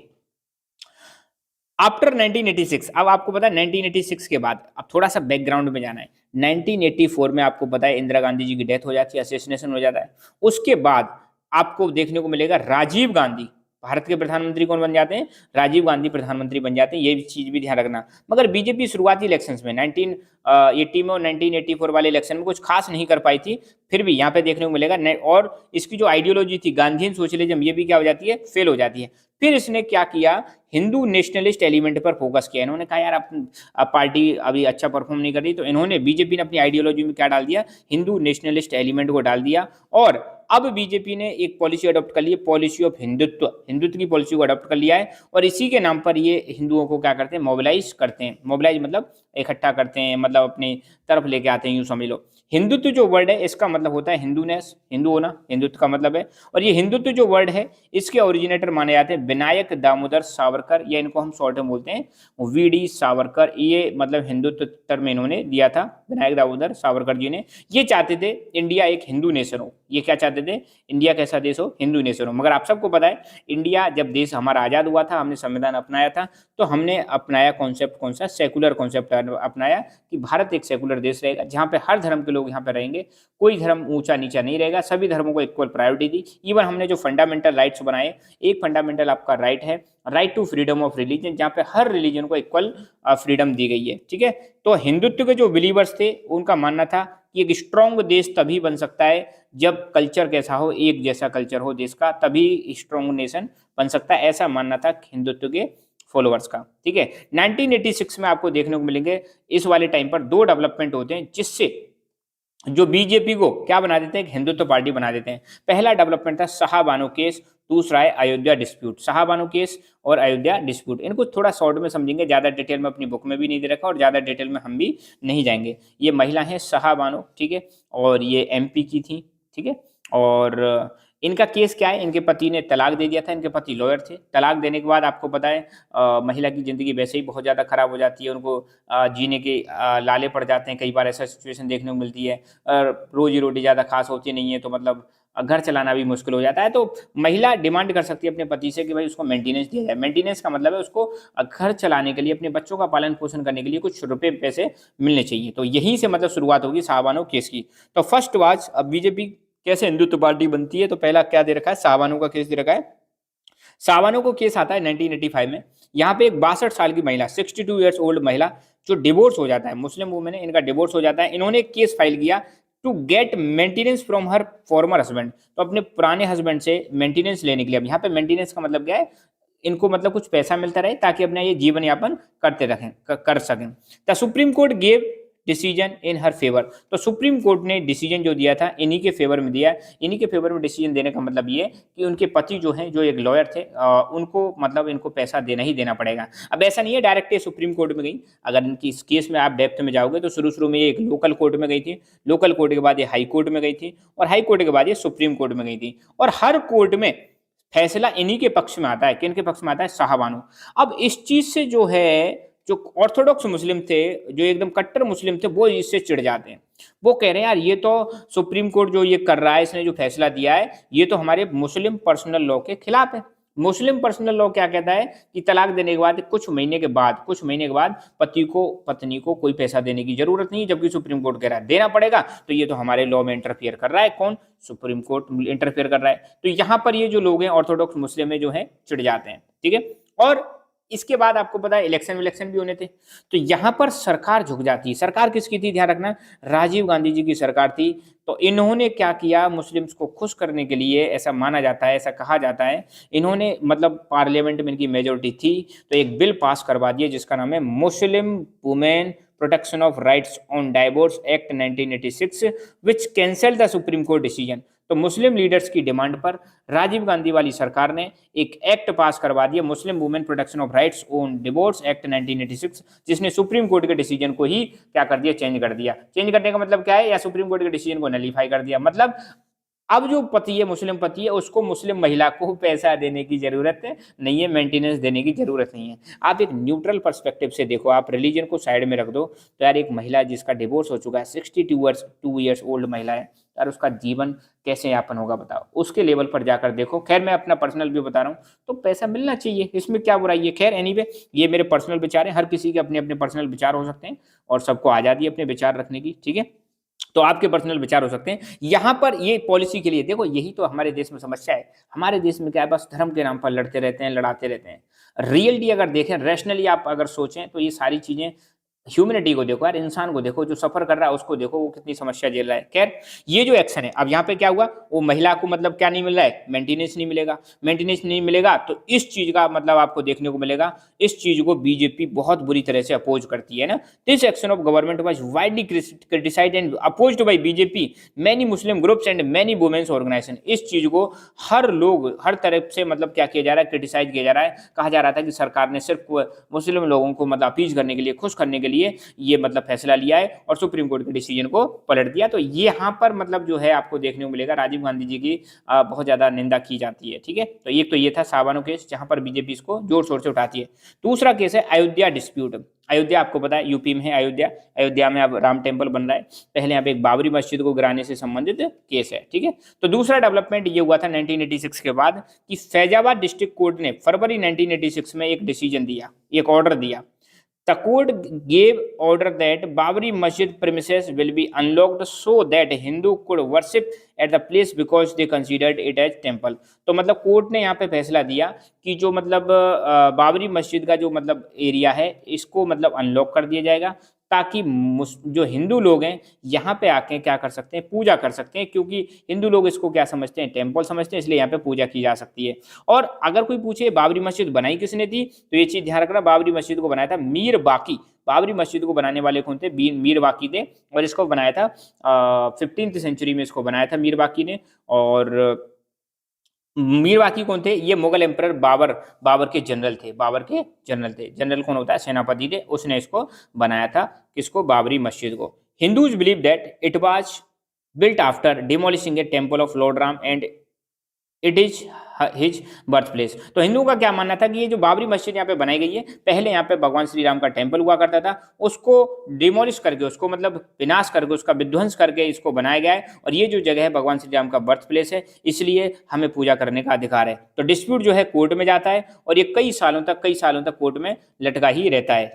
1940 जो आपको देखने को मिलेगा, बाबरी मस्जिद को लॉक कर दिया जाता है, और ये मैटर जो है कोर्ट में चलता रहता है। जब बाबरी मस्जिद को ओपन किया गया था, हिंदू मुस्लिम ऑर्गेनाइजेशंस, ये हिंदू अपने मतलब लोगों को इकट्ठा कर रहे हैं, मुस्लिम अपने लोगों को इकट्ठा कर रहे हैं, और ये जो डिस्प्यूट था, जो लोकल डिस्प्यूट था, ये कन्वर्ट हो जाता है नेशनल डिस्प्यूट में, और इसकी वजह से कम्युनल टेंशंस बढ़ जाती हैं, दो धर्मों के बीच में मतलब जो है समस्या बढ़ जाती है। बीजेपी ने इसी इशू को बनाया एक major electoral and political agenda. BJP ने इस चीज को क्या बना दिया, एक अपना चुनावी मुद्दा बना दिया, और मतलब एक इलेक्टोरल मतलब चुनावी मुद्दा भी बन गया, और राजनीतिक मुद्दा भी बना लिया, किसको, अयोध्या वाले डिस्प्यूट को। यहां पर आपको देखने को मिलेगा आरएसएस, बीएचपी, बीजेपी, इन्होंने कई सारे हिंदू सिंबॉलिक प्रोग्राम चलाए, और बीजेपी ने एक रथ यात्रा निकाली सोमनाथ से अयोध्या। बीजेपी ने उस समय पर क्या निकाली थी, रथ यात्रा निकाली, सोमनाथ गुजरात में और अयोध्या यूपी में इस रथ यात्रा को निकाला गया था। अब वक्त आता है जब ये रथ यात्रा निकाली, और रथ यात्रा कहाँ पहुंची, 1992 में जब ये अयोध्या पहुंचती है, तो यहाँ पे जो वॉलंटियर्स आए थे, जिनको हम कार सेवक बोलते हैं, इन्होंने इसको डिमोलिश कर दिया। तो डिमोलिशन मतलब बाबरी मस्जिद का विध्वंस, या बाबरी मस्जिद को गिराया जाएगा। तो इस दिसंबर 1992 में organisation supporting the construction of Ram temple organised a kar seva meaning voluntary service by the devotees for building the Ram temple. तो 1992 में, दिसंबर 1992 में जो भी ऑर्गेनाइजेशन ये सपोर्ट कर रहे थे कि राम मंदिर बनना चाहिए, तो उन्होंने कार सेवा ऑर्गेनाइज करी। कार सेवा का मतलब होता है आप अपनी इच्छा से, आप मतलब अगर भगवान श्री राम के आप भक्त हो, तो आप अपनी इच्छा से राम के टेम्पल को बनाने में आप अपनी सर्विस दे सकते हो, ठीक है। तो जो मतलब सोमनाथ से जो लोग आ रहे थे यहाँ पर अयोध्या में आ रहे थे, अपनी स्वेच्छा से आ रहे थे राम मंदिर को बनवाने के लिए, तो उनको क्या बोला गया था, कार सेवक बोला गया था। ये चीज आप ध्यान रखना।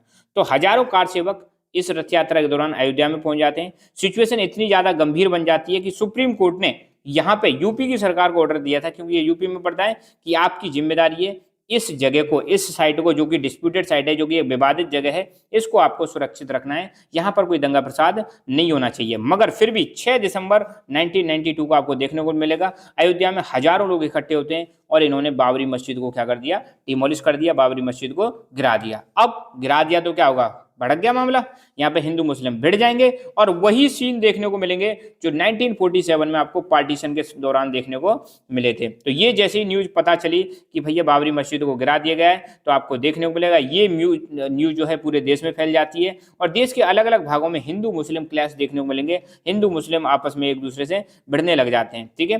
और जैसे ही इसका डिमोलिशन खत्म हुआ, बीजेपी गवर्नमेंट, यूपी में जो बीजेपी की सरकार थी, और बाकी जगहों पर भी जो बीजेपी की सरकार थी, सेंट्रल गवर्नमेंट ने वहां पर प्रेसिडेंट रूल लगा के उसको हटा दिया। अब प्रेसिडेंट रूल किस में लगता है, आर्टिकल 356, ध्यान रखना, आर्टिकल 356 के तहत लगता है प्रेसिडेंट रूल। और अगर किसी स्टेट में प्रेसिडेंट रूल लग जाता है, तो वहां पे उसका जो स्टेट गवर्नमेंट है उसको हटा दिया जाता है, और वो सेंट्रल गवर्नमेंट के कंट्रोल में आ जाती है। तो जैसे ही इसको डिमोलिश किया गया था, तो यूपी में जो बीजेपी की सरकार थी, और यूपी के सीएम उस समय हुआ करते थे कल्याण सिंह, ठीक है, तो इनके खिलाफ एक केस किया गया था, और इनको क्या कर दिया, हटा दिया गया था।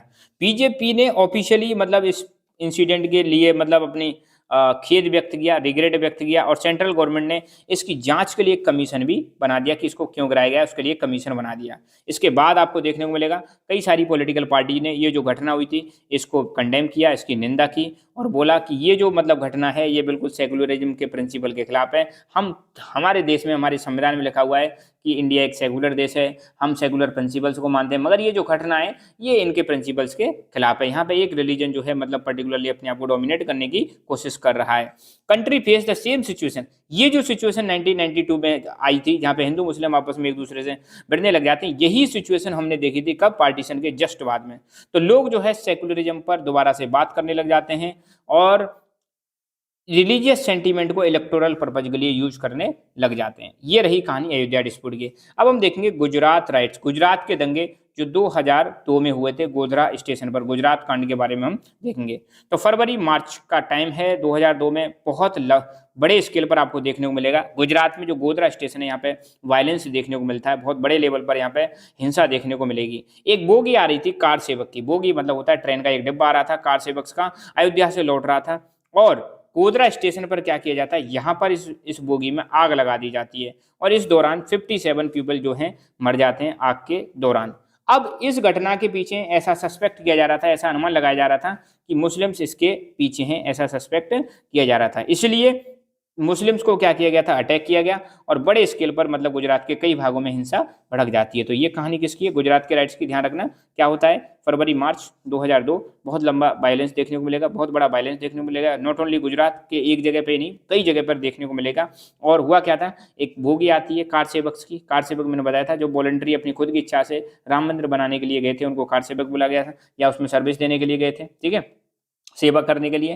तो ये कार सेवक जब लौटते हैं गोधरा स्टेशन पर तो इनके डिब्बे में बोगी में आग लगा दी जाती है, जिसके दौरान 57 लोग मारे जाते हैं। इस घटना के पीछे ऐसा सस्पेक्ट किया गया था, मुस्लिम मतलब जो है इसके पीछे सस्पेक्ट किए गए थे, इसलिए मुस्लिम्स पर जगह जगह पर गुजरात में अटैक किए गए थे। ये वायलेंस चलता रहा, 1 महीने तक चलता रहता है। इस दौरान आपको देखने को मिलेगा 1100 लोग मारे जाते हैं, जिसमें से ज़्यादातर लोग जो थे मुस्लिम्स थे। नेशनल ह्यूमन राइट्स कमीशन, इन्होंने गुजरात की सरकार के रोल को इसमें क्रिटिसाइज किया। उन्होंने कहा नेशनल ह्यूमन राइट्स कमीशन ने कि गुजरात की जो सरकार है इस वायलेंस को रोकने में क्या रहती है, नाकाम रहती है, और ना ही इन्होंने विक्टिम्स को रिलीफ प्रोवाइड कराया। विक्टिम्स का मतलब होता है जो पीड़ित लोग हैं उनको भी इन्होंने रिलीफ प्रोवाइड नहीं कराया, हेल्प प्रोवाइड नहीं कराई। इलेक्शन कमीशन ऑफ इंडिया जो था, इन्होंने गुजरात में जो असेंबली इलेक्शन थे उनको इसी घटना की वजह से पोस्टपोन कर दिया, ठीक है। तो बस आज के लेक्चर में इतना ही। आई होप चीज़ें आपको समझ में आई होंगी, और अब तक आपने लकी एजुकेशन को सब्सक्राइब नहीं किया है तो subscribe it now, so that आपको नए नए वीडियो की इन्फॉर्मेशन और नोटिफिकेशन मिलती रहेगी और आप लकी एजुकेशन फैमिली का पार्ट बन जाओगे। Thank you so much. Hello everyone, welcome to Lucky Education. और आज जो हम टॉपिक डिस्कस करेंगे वो है emergence of a new consensus. Consensus का मतलब होता है एक सहमति। कुछ मुद्दे होते हैं और उन मुद्दों पर आपको देखने को मिलेगा एक सहमति डेवलप हो जाती है। अब ये सारी चीजें विद एग्जांपल हम देखने वाले हैं। पहली बात तो मैं बता दूं, ये जो टॉपिक है आपका क्लास 12 की पॉलिटिकल साइंस, वो क्या आपका politics of India since independence, Bharat की राजनीति आजादी के बाद। और इसमें चैप्टर नंबर 9 है रिसेंट डेवलपमेंट, और रिसेंट डेवलपमेंट में ये लास्ट टॉपिक है। और इसको समझने के लिए आपको पुराने वाले वीडियोज को देखना बहुत ज्यादा जरूरी है। टॉपिक वाइज मैंने सारे वीडियोज बना दिए, तो इसकी शुरुआत करते हैं, ठीक है। यहाँ पर कुछ आपको चीजें देखने को मिलेंगी कि 1989 वही टाइम है जब कांग्रेस पहली बार आपको देखने को मिलेगा, हम कह सकते हैं end of Congress system. End of Congress system का मतलब अंत हो जाता है। कांग्रेस को बहुत कम सीटें मिलती हैं, यहाँ पर कांग्रेस सरकार बनाने में फेल हो जाती है। वो टाइम है 1989 का। तो 1989 के बाद आपको देखने को मिलेगा कांग्रेस का तो होता है डिक्लाइन और बीजेपी का होता है राइज। यहाँ पर एक नई चीज क्या देखने को मिल रही है, 1989 के बाद कांग्रेस डिक्लाइन हो रही है और बीजेपी राइज कर रही है, ये चीज आपको देखने को मिलती है। फिर 2004 के लोकसभा इलेक्शन बुक में दे रखे हैं, उसको देखने से पहले यहाँ पे एक बहुत बढ़िया चार्ट दे रखा है, बहुत अच्छा कंपैरिजन कर रखा है बीजेपी और कांग्रेस के बीच में। आपको यहाँ पे देखने को मिलेगा 1984 से ही दे रखा है। 1984 में जो चुनाव हुआ था तो उसमें भाई साहब बीजेपी को तो खास सीट नहीं मिली थी, मात्र 2 सीट मिली थी। सोचो 1984 में बीजेपी को ओनली कितनी सीट, 2 सीट, और इंडियन नेशनल कांग्रेस या कांग्रेस को मिली थी 415। ये यूं समझ लो लास्ट टाइम है जब कांग्रेस को इतनी हाई सीट मिली थी, इतनी ना पहले मिली और ना अब तक मिली है। फ्यूचर मिल जाए तो भैया फ्यूचर पर डिपेंड करता है। तो 1984 का टाइम, ये जो वाला कलर है ये कांग्रेस के लिए है और ये रेड वाला है जो बीजेपी के लिए। तो कांग्रेस 1984 में 415 सीट, बीजेपी 2 सीट। 1989 बीजेपी की प्रोग्रेस 85 सीट हो जाती है और कांग्रेस की कितनी हो जाती है, मात्र 197। गिर गई कांग्रेस, अब सरकार बनाने में भी फेल हो जाती है। 1991, फिर 1991 का इलेक्शन में आपको देखने को मिलेगा बीजेपी की 221 और कांग्रेस की आ जाती है 244।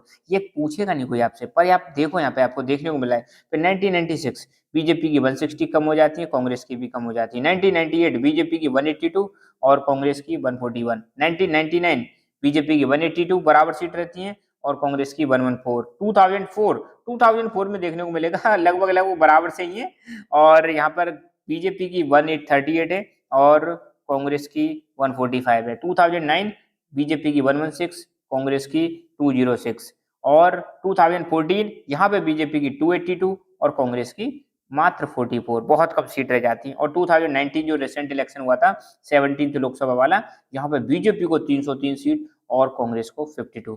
तो ये बीजेपी की हाईएस्ट एवर जीत है। अच्छा, यहां से यहां पे आपको क्या देखने को मिलेगा, इन 10 सालों में अब कोई एक सरकार तो है नहीं, तो कांग्रेस ने क्या किया था, एक गठबंधन बना लिया था जिसका नाम था यूपीए, यूनाइटेड प्रोग्रेसिव अलायंस। तो 2004 से लेकर 2009 तक और 2009 से लेकर 2014 तक यहां पर राज चलता है कांग्रेस का, और कांग्रेस का जो गठबंधन था उसका नाम था यूपीए।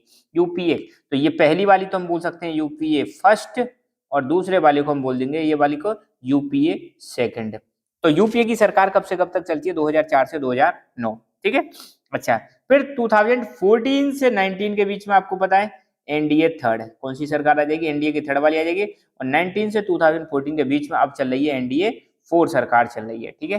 तो 2014 के बाद बीजेपी की सरकार आ जाती है। तो ये कुछ उतार चढ़ाव यहाँ पे देखने को मिलेंगे। अब हम आते हैं 2004 के इलेक्शन पर। अब 2004 में बता दिया था, 2004 में कांग्रेस गठबंधन की सरकार बनाती है, और कांग्रेस के द्वारा जो गठबंधन लीड किया जा रहा था उसका नाम था यूपीए। ध्यान रखना, बार बार मैं बोल रहा हूँ, दो गठबंधन अब मेजर है, यूपीए और एक है एनडीए। एनडीए को लीड करती है बीजेपी, ये पहले बना था, और यूपीए को लीड करती है आपकी कांग्रेस, ठीक है। तो कांग्रेस वाले गठबंधन का नाम यूपीए, बीजेपी वाले गठबंधन का नाम एनडीए। तो 2004 में आपको पता है ज्यादा खास परफॉर्मेंस थी नहीं, कोई भी पार्टी बहुमत में नहीं थी।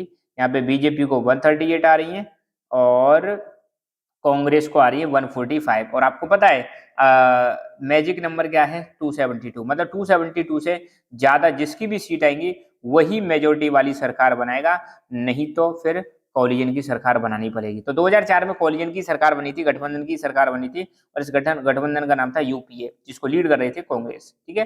तो 2004 के इलेक्शन में कांग्रेस ने कोलिजन बनाया जिसका नाम था यूपीए, यूनाइटेड प्रोग्रेसिव अलायंस, और बीजेपी थे तो उसको सपोर्ट मिलेगा नहीं क्योंकि ये बिल्कुल अपोजिट पोल वाली पार्टी है। तो यूपीए को उस समय सपोर्ट मिलता है लेफ्ट फ्रंट पार्टीज का। तो एक और फ्रंट वहां पे खुल गया था, लेफ्ट फ्रंट पार्टी, जिसमें आपको लेफ्ट विंग वाली पार्टी मिलेंगी, और यूपीए और लेफ्ट वाली पार्टीज ने मिलकर एनडीए को हरा दिया था। एनडीए वही कोलिजन है जिसको बीजेपी लीड कर रही थी, और फिर फाइनली यूपीए की सरकार आ जाती है 2004 में। कांग्रेस की यहाँ पे सीटें बढ़ जाती हैं पहली बार सिंस 1991।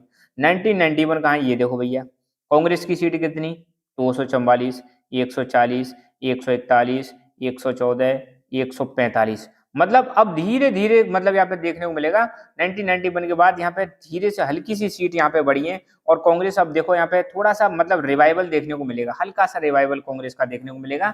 2004 के जो इलेक्शन है इसमें कांग्रेस की थोड़ी सी सीटें बढ़ जाती है, तो इसको बोला गया कि कांग्रेस पार्टी थोड़ी सी पार्शियली रिवाइव कर रही है, हल्का हल्का से रिवाइव कर रही है। 2004 का जो इलेक्शन हुआ था बीजेपी और कांग्रेस में कोई ज्यादा डिफरेंस नहीं था। यहाँ पे आप देख सकते हो बीजेपी को 138 सीट मिली है और कांग्रेस को 145, तो मात्र 7 सीट का अंतर था, खास अंतर नहीं था, मगर कोलिजन इन्होंने बना लिया तो ज्यादातर सपोर्ट जो किसको मिलता है, कांग्रेस को मिलता है, इसलिए सरकार भी किसकी बन जाती है, कांग्रेस की। और 2004 में जो पीएम बने थे हमारे, वो बने थे डॉक्टर मनमोहन सिंह, ध्यान रखना, और ये लगातार 10 साल पीएम रहते हैं। Many other parties also played an important role in making coalition government. आपको देखने को मिलेगा इन दो पार्टी के अलावा बाकी छोटी छोटी पार्टी जिनको हम बोल सकते हैं रीजनल पार्टीज, इनका भी बहुत बड़ा योगदान रहता है सरकार बनाने में। ये 2004 के इलेक्शन के पूरे रिजल्ट है, यहाँ पे आप देख सकते हो। तो 2004 में कांग्रेस को लीड कर रही थी सोनिया गांधी, बीजेपी को लीड कर रहे थे अटल बिहारी वाजपेयी, सीपीआई को लीड कर रहे थे हरिकिशन सिंह। ये तुम्हारे बुक का डेटा नहीं है, फिर भी यहाँ पे आप देख सकते हो। तो कांग्रेस आईएनसी से बीजेपी, सॉरी आईएनसी से सोनिया गांधी, अटल बिहारी बीजेपी से, और ये सीपीआई से थे हरिकिशन सिंह, है ना। और अलायंस, कांग्रेस का अलायंस का नाम था यूपीए, बीजेपी का अलायंस का नाम था एनडीए, और सीपीआई का अलायंस का नाम था लेफ्ट फ्रंट, है ना। और यहाँ पे आप देख लो सीटों बीटों का यहाँ पे देखा 145, 138, 43 कुछ ऐसे करके। खैर, अच्छा एक खास बात मैं आपको बता देना चाहता हूँ, 2004 का जब इलेक्शन हुआ था ना लोकसभा का, पहली बार कंप्लीटली ईवीएम पर हुआ था। ये इलेक्ट्रॉनिक वोटिंग मशीन जो थी इस पर मतलब हुआ था, पूरी तरह से चुनाव ईवीएम पर शिफ्ट हो गया था इस समय पर। अब यह 2004 में आपको कुछ 4 ग्रुप देखने को मिलेंगे पार्टीज के। पहला ग्रुप जिसको बीजेपी लीड कर रही है उसका नाम है एनडीए, दूसरा ग्रुप जिसको कांग्रेस लीड कर रही है उसका नाम है यूपीए, तीसरा ग्रुप लेफ्ट फ्रंट पार्टीज जिसमें लेफ्ट है, और इसके अलावा बची कुछ अदर पार्टीज में आ जाती हैं। तो 2004 के बाद इंडियन पॉलिटिक्स में 4 तरह के ग्रुप बन गए हैं। एक बीजेपी का कोलिजन जिसको हमने एनडीए बोल रखा है, एक कांग्रेस का कोलिजन जिसको हमने यूपीए बोल रखा है, एक लेफ्ट पार्टीज का कोलिजन जिसको हम लेफ्ट फ्रंट बोल रहे हैं, और एक अदर आ जाती है। तो 4 चीजें देखने को मिलती हैं। अब थोड़ा सा ग्रोइंग कंसेंसस वाले टॉपिक पर भी आते हैं। A broad agreement has developed among most of the parties. आपको देखने को मिलेगा 2004 के बाद या फिर हम कह सकते हैं 1990s के बाद कुछ एक आम सहमति बन जाती है ज्यादातर पार्टीज में, और ये सहमति में 4 पॉइंट निकल के आते हैं, 4 एलिमेंट निकल के आते हैं। जो जो कंसेंसस डेवलप हुआ था सभी पार्टियों के बीच में, यहाँ पे 4 चीजें निकल के आती है। नंबर 1, पहला एग्रीमेंट क्या हुआ सभी पार्टियों में, मोस्ट ऑफ दी पार्टीज में जिन्होंने गठबंधन कर लिया था, जैसे एनडीए की पार्टी है तो उन्होंने आपस में गठबंधन, आपस में कंसेंसस डेवलप कर लिया। यूपीए की जो पार्टीज है, यूपीए जो कोलिजन है, इसकी जितनी भी पार्टीज हैं इन्होंने आपस में एक गठबंधन कर लिया और एक मतलब सहमति मतलब बना ली, है ना। तो पहली सहमति क्या बनी थी, फर्स्ट एग्रीमेंट क्या हुआ था, और न्यू इकोनॉमिक पॉलिसीज, पहला गठबंधन हुआ था या पहला एग्रीमेंट हुआ था नई economic policies. Most political parties are in support of new economic policy. ज्यादातर आपको देखने को मिलेगा कि जितनी भी ज्यादातर जो पार्टीज हैं उन्होंने सपोर्ट करना स्टार्ट कर दिया new economic policies. Most of the parties believe that these policies will help in economic development of the country. तो ज्यादातर पार्टियों का यही मानना था कि ये जो नई इकोनॉमिक पॉलिसी आई है, न्यू इकोनॉमिक पॉलिसी आई है, ये देश के डेवलपमेंट में हेल्प करेगी। अब आप सबको पता है, बार बार बता दिया मैं, 1990s के टाइम पर भी, 1990s के टाइम पर ही भारत में नई इकोनॉमिक पॉलिसी आने लग जाती हैं, और इनका इनिशिएशन किसने किया था, राजीव गांधी जी ने। फिर फाइनली आपको देखने को मिलेगा एग्जैक्ट 1991 में एलपीजी रिफॉर्म्स अपनाए जाते हैं। उस समय हमारे प्रधानमंत्री थे 1991 में पीवी नरसिम्हा राव, उस समय हमारे फाइनेंस मिनिस्टर थे और डॉक्टर मनमोहन सिंह। उनके टाइम पर एलपीजी रिफॉर्म्स लाए जाते हैं, लिबरलाइजेशन, प्राइवेटाइजेशन और ग्लोबलाइजेशन। तो ये जो नई इकोनॉमिक पॉलिसी लाई गई थी, देश को हमने लिबरलाइज किया, प्राइवेटाइज किया, ग्लोबलाइज किया, इनको अब बाकी सारी पार्टियां सपोर्ट करने लग जाती हैं। तो एक सहमति तो ये डेवलप होती है। नंबर 2, ज्यादातर पार्टी ने एक्सेप्ट कर लिया पॉलिटिकल और social claim of OBC. OBC जो थे, अदर बैकवर्ड क्लासेस जो थी, इनका जो क्लेम था कि यार हमें रिजर्वेशन दो। आप सबको पता है मंडल कमीशन ने रिकमेंड किया था कि 27% रिजर्वेशन मिलना चाहिए। तो ज्यादातर पार्टी ने मान लिया कि हाँ भाई इनको रिजर्वेशन देना चाहिए, और इसलिए आपको देखने को मिलेगा इन्होंने सपोर्ट किया क्या, रिजर्वेशन मिलना चाहिए बैकवर्ड क्लासेस को एजुकेशन में और एम्प्लॉयमेंट में। तीसरी सहमति क्या देखने को मिलेगी, अब देखो भाई 1989 से पहले का सिस्टम क्या था, आप यूं समझ लो era of one party dominance चल रहा था, कांग्रेस का राज चल रहा था, एक छत्र। अब जब, और उसमें पहले क्या देखने को मिलता था, एक एक पार्टी कभी 300 पार सीट लेके आ रही है, कभी 400 पार सीट लेके आ रही है। तो ऐसे में जब ज्यादा सीट आती है ना, बहुमत की सरकार जब एक पार्टी की बन जाती है, तो वो छोटी मोटी पार्टियों को इग्नोर कर देती है। मगर 1989 के बाद, ध्यान देना, 1989 से लेकर 2014 तक, 2014 तक, बहुत बड़ी चीज कह रहा हूं मैं, 1989 से लेकर 2014 तक एक भी पार्टी, 2014 में तो आ जाती है मगर इससे पहले तक एक भी पार्टी मतलब कह सकते हो कॉलेज, मतलब उसमें मेजोरिटी में नहीं आई। या मैं एग्जैक्ट अगर कहूं, 1989 से 2009 के जो इलेक्शन हुए थे, इस बीच में कोई भी पार्टी किस में नहीं आती है, मेजोरिटी में नहीं आती है। मेजोरिटी में नहीं आती है तो इनको सहारा लेना पड़ता है किसका, रीजनल पार्टीज का सहारा लेना पड़ता है। तो अब जब सरकार बनानी है तो भैया रीजनल पार्टीज का सहारा चाहिए। तो यहाँ पे एक और कंसेंसस क्या डेवलप हो जाती है कि जो रीजनल पार्टी थी स्टेट लेवल पर, वो सेंट्रल लेवल पर मतलब सरकार बनाने में हेल्प कर रही हैं। तो पॉलिटिकल पार्टीज ने स्टेट पार्टीज का रोल मानना एक्सेप्ट कर लिया कि हाँ भाई अब हमें अगर सरकार बनानी है तो स्टेट पार्टीज के साथ मिलकर चलना पड़ेगा। तो एक सहमति इस पर डेवलप होती है कि हाँ भाई इनका भी रोल है। फॉर एग्जाम्पल, अगर एग्जाम्पल देखें, साउथ इंडिया में तमिलनाडु में 2 पार्टी हैं, डीएमके, एडीएमके, है ना, ये रीजनल लेवल की पार्टीज हैं, इनका योगदान रहता है सेंट्रल लेवल में सरकार बनाने में। महाराष्ट्र में शिवसेना है, और पंजाब में शिरोमणि अकाली दल है ना। बिहार में आपको देखने को मिलेगा राष्ट्रीय जनता दल, बिहार में जनता दल यूनाइटेड, बिहार में लोक जनशक्ति पार्टी, उत्तर प्रदेश में समाजवादी पार्टी, बहुजन समाज पार्टी। तो अब आपको देखने को मिलेगा अलग अलग लेवल पर छोटी छोटी पार्टियां बनने लग जाती हैं अलग अलग स्टेट में। और ये जो स्टेट लेवल की जो पार्टी थी, ये नेशनल लेवल पर सरकार बनाने में हेल्प कर रही थी, तो इनका इंपोर्टेंस बढ़ जाता है ना। फोर्थ एंड लास्ट कंसेंसस क्या डेवलप हुई, या लास्ट एलिमेंट क्या था, now political parties don't focus on ideological differences. अब आपको पता है जब गठबंधन वाली सरकार चल रही है ना, तो गठबंधन में इन्होंने अपने आइडियोलॉजिकल डिफरेंसेस को छोड़ दिया। सबको मतलब है किससे, पॉलिटिकल पावर से मतलब है, भाड़ में जाए मतलब इनकी आइडियोलॉजी, है ना। तो अब जब ये कोलिजन का एरा चल रहा था 1989 से 2009 के बीच में, तो most of the political parties ने अपनी आइडियोलॉजी को रख दिया साइड में, और जिसके साथ कभी पता चला एनडीए के साथ जा रहे हैं, कभी पता चला यूपीए के साथ जा रहे हैं। तो कई पार्टी तो ऐसी थी दल बदल रही है मतलब इनको हर बार पावर चाहिए बस, है ना। ये एक चीज आपको देखने को मिलेगी, बहुत सारी पॉलिटिकल पार्टीज ने आइडियोलॉजिकल डिफरेंसेस को छोड़ दिया। Coalition politics give more importance to power sharing arrangement. तो कॉलिजन की जो राजनीति चल रही थी यहाँ पे आइडियोलॉजी को लोग भूल जाते हैं और पावर शेयरिंग पे ज्यादा ध्यान देते हैं। For example, many parties of NDA did not agree with the Hindutva ideology of BJP, but still they came together to make government which ruled for complete 5 years। आपको देखने को मिलेगा एनडीए में बहुत सारी पॉलिटिकल पार्टी ऐसी थी जो बीजेपी की हिंदुत्व आइडियोलॉजी से प्रभावित नहीं थी, हिंदुत्व की आइडियोलॉजी का विरोध करती थी, फिर भी वो एनडीए के साथ जुड़ी हुई थी। क्यों? क्योंकि उनको भैया पावर चाहिए, पावर शेयरिंग में इनका हिस्सा चाहिए। एक चीज ये देखने को मिलती है। और लास्ट में ये तो हो गया 2019 का, ये इलेक्शन का ये डेटा दे रखा है। 2019 में जो लोकसभा का इलेक्शन हुआ था, ये 17th वाला इलेक्शन था, 17वें नंबर का। यहाँ पे आपको देखने को मिलेगा बीजेपी को 303 सीट आती है। भाई गजब, है ना। बीजेपी को कितनी सीट आती है? 303। और कांग्रेस को कितनी मिलती है? मात्र 52 सीट मिलती है कांग्रेस को। कांग्रेस की हालत बहुत ज्यादा खराब हो जाती है। ठीक है, अब कांग्रेस की हालत जो है आज की डेट में, प्रेजेंट में बहुत ज्यादा नाजुक है। आप यूं समझ लो, जो रीजनल लेवल की पार्टी है उनसे भी ज्यादा हालत खराब कर रखी है किसने? कांग्रेस ने। और बाकी और भी कुछ पार्टियों को यहाँ पे दे रखा है किस किस को कितनी कितनी सीट मिली थी, तो यहाँ पे आप देख सकते हो। तो 2014 में बीजेपी आती है और 2019 में भी कौन आ जाती है? वापस बीजेपी आ जाती है। अब 2024 में इलेक्शन होगा, इसमें देखते हैं क्या खेल होने वाला है। ठीक है, तो आपको तो यहाँ तक याद रखना है। बाकी जो लेटेस्ट बुक आई उसमें ये वाला चार्ट भी दे रखा है, तो आप इसको देख सकते हो। सो यहाँ पे हमारा एक चैप्टर कंप्लीट होता है। इसमें कुछ ब्लॉक वाले टॉपिक हो रहे, उनको मैं अलग से वीडियो बना दूंगा शॉर्ट, तो वहां पे आप देख लेना, कंप्लीट मिल जाएगा। So thank you so much. Keep learning, keep enjoying and God bless you all. Hello everyone, welcome to Lucky Education. और आज एक टॉपिक हम डिस्कस करने वाले हैं जिसका नाम है मंडल कमीशन। ठीक है, मंडल कमीशन क्लास 12 की पॉलिटिकल साइंस बुक है आपकी, politics in India since independence, chapter number 9 recent developments. ठीक है, इसको हम देखने वाले हैं। मंडल कमीशन के बारे में ध्यान रखना, मंडल कमीशन जो है ओबीसी अदर बैकवर्ड क्लासेस जो होती हैं उनको रिजर्वेशन देने से संबंधित है। और इस कमीशन ने रिकमेंड किया कि ओबीसी को 27% रिजर्वेशन देने की जरूरत है। कहाँ पर? गवर्नमेंट जॉब्स में प्लस एजुकेशनल इंस्टीट्यूशंस में। ठीक है, इसके बारे में हम जानने वाले हैं, सारी चीजें हम जानेंगे, A to Z चीजें हम इसके बारे में जानेंगे।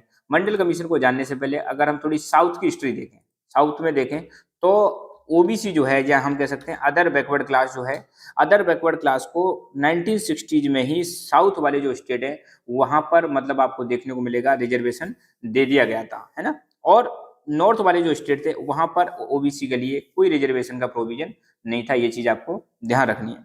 1977 में ओबीसी की जो डिमांड है ये रेज की जाती है जनता पार्टी के द्वारा। आप सबको पता है 1977 का जो चुनाव हुआ था, इस समय पर इंदिरा गांधी को बुरी तरह से डिफीट कर दिया जाता है। किसके द्वारा बुरी तरह से डिफीट किया जाता है? इसको डिफीट किया जाता है आपकी जनता पार्टी की सरकार के द्वारा। जनता पार्टी एक कॉलिजन थी, जनता पार्टी कोई एक सरकार नहीं है, जनता पार्टी क्या थी? एक कॉलिजन थी। इसी कॉलिजन ने क्या कर दिया? इसी कॉलिजन ने डिफीट किया, किसको डिफीट किया? इंदिरा गांधी को डिफीट किया। और जनता पार्टी के हेड थे मोरारजी देसाई और वो बन जाते हैं प्राइम मिनिस्टर। तो जब मोरारजी देसाई जी प्राइम मिनिस्टर बन जाते हैं तो उस समय पर ओबीसी के रिजर्वेशन को लेकर एक स्ट्रॉन्ग डिमांड उठाई गई थी। और इन्हीं की सरकार ने क्या किया था? बाद में मंडल कमीशन अपॉइंट किया था। मगर इससे पहले आपको देखने को मिलेगा बिहार के चीफ मिनिस्टर हुआ करते थे उस समय, कर्पूरी ठाकुर। कर्पूरी ठाकुर बिहार के चीफ मिनिस्टर थे। तो ये ओबीसी के रिजर्वेशन से लेकर, या ये ओबीसी को रिजर्वेशन देने से संबंधित एक न्यू पॉलिसी लेकर आए थे। बाद में आपको देखने को मिलेगा सेंट्रल गवर्नमेंट ने एक रिकमेंड किया कि भाई हम क्या करेंगे, एक कमीशन अपॉइंट करेंगे और उस कमीशन का नाम होगा सेकंड बैकवर्ड क्लास कमीशन। तो 1978 में सेंट्रल गवर्नमेंट ने अपॉइंट किया एक कमीशन, और वो कमीशन को क्या करना था? सिफारिश देनी थी कि कैसे हम बैकवर्ड क्लासेस की जो स्थिति है उसको इम्प्रूव कर सकते हैं। इस कमीशन को बोला गया सेकंड बैकवर्ड क्लास कमीशन। अब चूंकि इसको सेकंड बैकवर्ड क्लास कमीशन बोला जा रहा है, इसका मतलब इससे पहले भी कोई कमीशन बना होगा डेफिनेटली।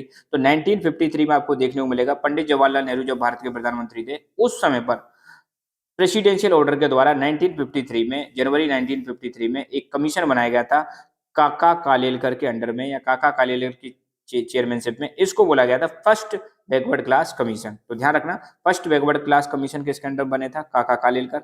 कब बना था? 1953 में। ठीक है, और किस टाइम पर? जवाहरलाल नेहरू जब प्रधानमंत्री थे उस टाइम पर। दूसरा कमीशन कब बनता है? जब आपकी जनता पार्टी की सरकार आती है। ठीक है, और इसको क्या बोला जाता है? सेकंड बैकवर्ड क्लास कमीशन बोला जाता है, या इसको हम नॉर्मली मंडल कमीशन के नाम से भी जानते हैं। और मंडल कमीशन क्यों कहते हैं? क्योंकि इसके जो हेड थे, चेयरमैन थे, वो थे भिंडेश्वरी प्रसाद मंडल, भिंडेश्वरी प्रसाद को शॉर्ट में हम बोलते हैं बीपी मंडल। तो 1978 में गवर्नमेंट ने डिसाइड कर दिया था, ठीक है। 1980 में इस कमीशन ने अपनी रिपोर्ट दी, और मगर 1980 के आते आपको देखने को मिलेगा जो जनता पार्टी की सरकार थी वो गिर जाती है, कोलिजन की सरकार थी, सपोर्ट खिंच जाता है तो सरकार टूट जाती है। और इस कमीशन की जो मेन रिकमेंडेशन थी ये आपको याद रखनी है, बीपी मंडल कमीशन ने जो मेन रिकमेंडेशन दी थी, इन्होंने कहा था 27% रिजर्वेशन मिलना चाहिए गवर्नमेंट जॉब में और एजुकेशनल इंस्टीट्यूशन में, किसके लिए, ओबीसी के लिए। ये थी मेन रिकमेंडेशन मंडल कमीशन की, ठीक है। अब क्या है, बीच में आपको पता है फिर इंदिरा गांधी आ जाती है 1980 में, और फिर 1984 में इंदिरा गांधी जी की डेथ हो जाती है। फिर आ जाते हैं आपके राजीव गांधी। राजीव गांधी भी आपको पता है उनकी सरकार 1989 में टूट जाती है, और 1989 में नेशनल फ्रंट की सरकार बनती है। और 1989 बहुत इंपॉर्टेंट ईयर है क्योंकि इस समय कांग्रेस का सिस्टम खत्म हो जाता है, और फिर नॉन कांग्रेस एक प्रकार से गवर्नमेंट आएगी, बीपी सिंह की सरकार बनी थी, और जिसका नाम था नेशनल फ्रंट की सरकार। तो नेशनल फ्रंट की सरकार बनते ही बीपी सिंह ने डिसाइड किया 1990 में कि हम जो मंडल कमीशन की रिकमेंडेशन थी कि 27% रिजर्वेशन देंगे हम, किसके लिए, ओबीसी के लिए, सरकारी जॉब्स में और एजुकेशनल इंस्टीट्यूशंस में। तो मंडल कमीशन की रिपोर्ट को इंप्लीमेंट करने का डिसाइड कर लिया किसने, पीपी सिंह ने डिसाइड कर लिया। जैसे ही उन्होंने डिसाइड किया तो पूरे देश में वायलेंट प्रोटेस्ट होते हैं और लोग जो है बढ़ जाते हैं, डिवाइड हो जाते हैं। कुछ लोग कह रहे हैं कि भैया ओबीसी की जो डिमांड, जो मतलब ओबीसी को जो 27% रिजर्वेशन देने की जो मांग है, ये या ये सिफारिश है, ये लागू किया गया तो अच्छी बात है। कुछ लोग कह रहे थे नहीं भाई ये तो गलत बात है, रिजर्वेशन ऐसे हमें नहीं देना चाहिए। तो कुछ तो मतलब वो इस मंडल कमीशन के सपोर्ट में थे और कुछ विरोध में थे। तो इसको लेकर आपको देखने को मिलेगा भारत में जगह जगह पर प्रोटेस्ट होते हैं, कई सारे स्टूडेंट ने प्रोटेस्ट भी किया था, और ये मामला आपका सुप्रीम कोर्ट तक भी पहुंच जाता है। और इस केस को बोला जाता है इंदिरा साहनी केस। एक लेडीज थी इंदिरा साहनी, उन्होंने इसको लीड किया था, तो मतलब या वो लेके जाती है, तो इसलिए इसका केस का नाम क्या आ जाता है, इंदिरा साहनी केस। मगर सुप्रीम कोर्ट ने सरकार के पक्ष में फैसला दिया कि भाई नहीं, इट्स ओके, सही दिया गया, ठीक है। तो ये है हमारे क्लास 12 की पॉलिटिकल साइंस में जो दे रखा है। थोड़ा सा और एडिशनल देख लेते हैं। तो अदर बैकवर्ड क्लास को या बैकवर्ड क्लास के लिए पहला जो कमीशन बना था, अभी मैंने बताया था 1953 में बना था, जनवरी 1953 नेहरू जी की सरकार ने बनाया था। और इसके चेयरमैन थे, फर्स्ट बैकवर्ड क्लास कमीशन जो बना था, इसके चेयरमैन थे एक सोशल रिफॉर्मर काका कालेलकर। इन्होंने अपनी रिपोर्ट दी थी 1955 में, और इस कमीशन ने आइडेंटिफाई किया कि भारत में 2399 बैकवर्ड कास्ट या कम्युनिटीज हैं, जिनमें से 837 तो बहुत ज्यादा बैकवर्ड है। मगर फर्स्ट बैकवर्ड कमीशन जो बना था, इसकी रिपोर्ट को कभी भी इंप्लीमेंट नहीं किया गया। सेकंड बैकवर्ड क्लास कमीशन, ये किसने बनवाया था, बीपी, आपको पता है मोरारजी देसाई की सरकार आई थी, इन्होंने इसको बना एस्टेब्लिश किया था। तो 1 जनवरी 1979 मोरारजी देसाई की सरकार ने डिसाइड किया कि भिंडेश्वरी प्रसाद मंडल है ना, ये जो है सेकंड बैकवर्ड क्लास कमीशन के क्या होंगे, हेड होंगे। और ये पहले एक चीफ मिनिस्टर रह चुके थे, भिंडेश्वरी प्रसाद मंडल, कहाँ के, बिहार के। तो इन्होंने हेड किया था, या मतलब चेयरमैन थे सेकंड बैकवर्ड क्लास कमीशन। इस कमीशन ने अपनी रिपोर्ट 31 दिसंबर 1980 में इन्होंने सबमिट करी थी, है ना। और आपको देखने को मिलेगा मोरारजी देसाई की सरकार जो है 1980 आते आते जब तक गिर जाती है, फिर इंदिरा गांधी जी पावर में आती है। मगर ये इशू फिर जो है ठंडे बस्ते में चला जाता है लगभग एक डिकेड के लिए, क्योंकि 1980 से 1990 के बीच में कोई खास डेवलपमेंट नहीं हुआ था। मगर जैसे ही फिर नेशनल फ्रंट की सरकार आती है ना 1989 में, फिर से ये इशू आ जाता है और बीपी सिंह की सरकार जो है इसको लागू कर देती है। तो इम्प्लीमेंटेशन का वक्त कब आता है, जब 1990 में प्राइम मिनिस्टर बीपी सिंह ने अनाउंस कर दिया पार्लियामेंट में कि भैया अब हम जो मंडल कमीशन की जो रिकमेंडेशन है उसको हम इंप्लीमेंट करेंगे। मंडल कमीशन ने रिकमेंड किया था कि 27% रिजर्वेशन मिलना चाहिए। इसके बाद आपको देखने को मिलेगा देश में वायलेंट प्रोटेस्ट होते हैं, नॉर्थ वाले हिस्से में और वेस्टर्न वाले हिस्से में, और इसमें बहुत सारे स्टूडेंट इसको लीड करते हैं और प्रोटेस्ट करते हैं, बहुत सारे मारे भी जाते हैं। तो ये है सारी कहानी। फिर आपको पता है इसके बाद ये जो मामला है कहाँ पर जाता है, सुप्रीम कोर्ट में जाता है, ये जो इशू था। मगर सुप्रीम कोर्ट में इसको हम बोलते हैं, सुप्रीम कोर्ट ने तो हालांकि सरकार का पक्ष लिया था, और ये जो केस है इस केस को किस नाम से जानते हैं, इंदिरा साहनी जजमेंट या इंदिरा साहनी केस या मंडल केस के नाम से जानते हैं। मगर सुप्रीम कोर्ट ने बोला कि यस 27% जो रिजर्वेशन दिया गया है ये सही है, और हम कभी भी ऐसा नहीं है कि हम सिर्फ एक कास्ट के नाम पर ही मतलब रिजर्वेशन देंगे। अगर बहुत सारी कम्युनिटीज अगर बहुत ज्यादा वीक है तो उनको रिजर्वेशन दिया जा सकता है सोशल और एजुकेशनल बैकवर्डनेस के आधार पर। ऐसा नहीं कि सिर्फ एक ही कास्ट मतलब बैकवर्ड हो तभी हम देंगे, कई सारी कास्ट अगर बैकवर्ड है तो उनको भी हम दे सकते हैं। तो ये है पूरी कहानी मंडल कमीशन के बारे में। सो thank you so much, keep learning, keep enjoying and God bless you all.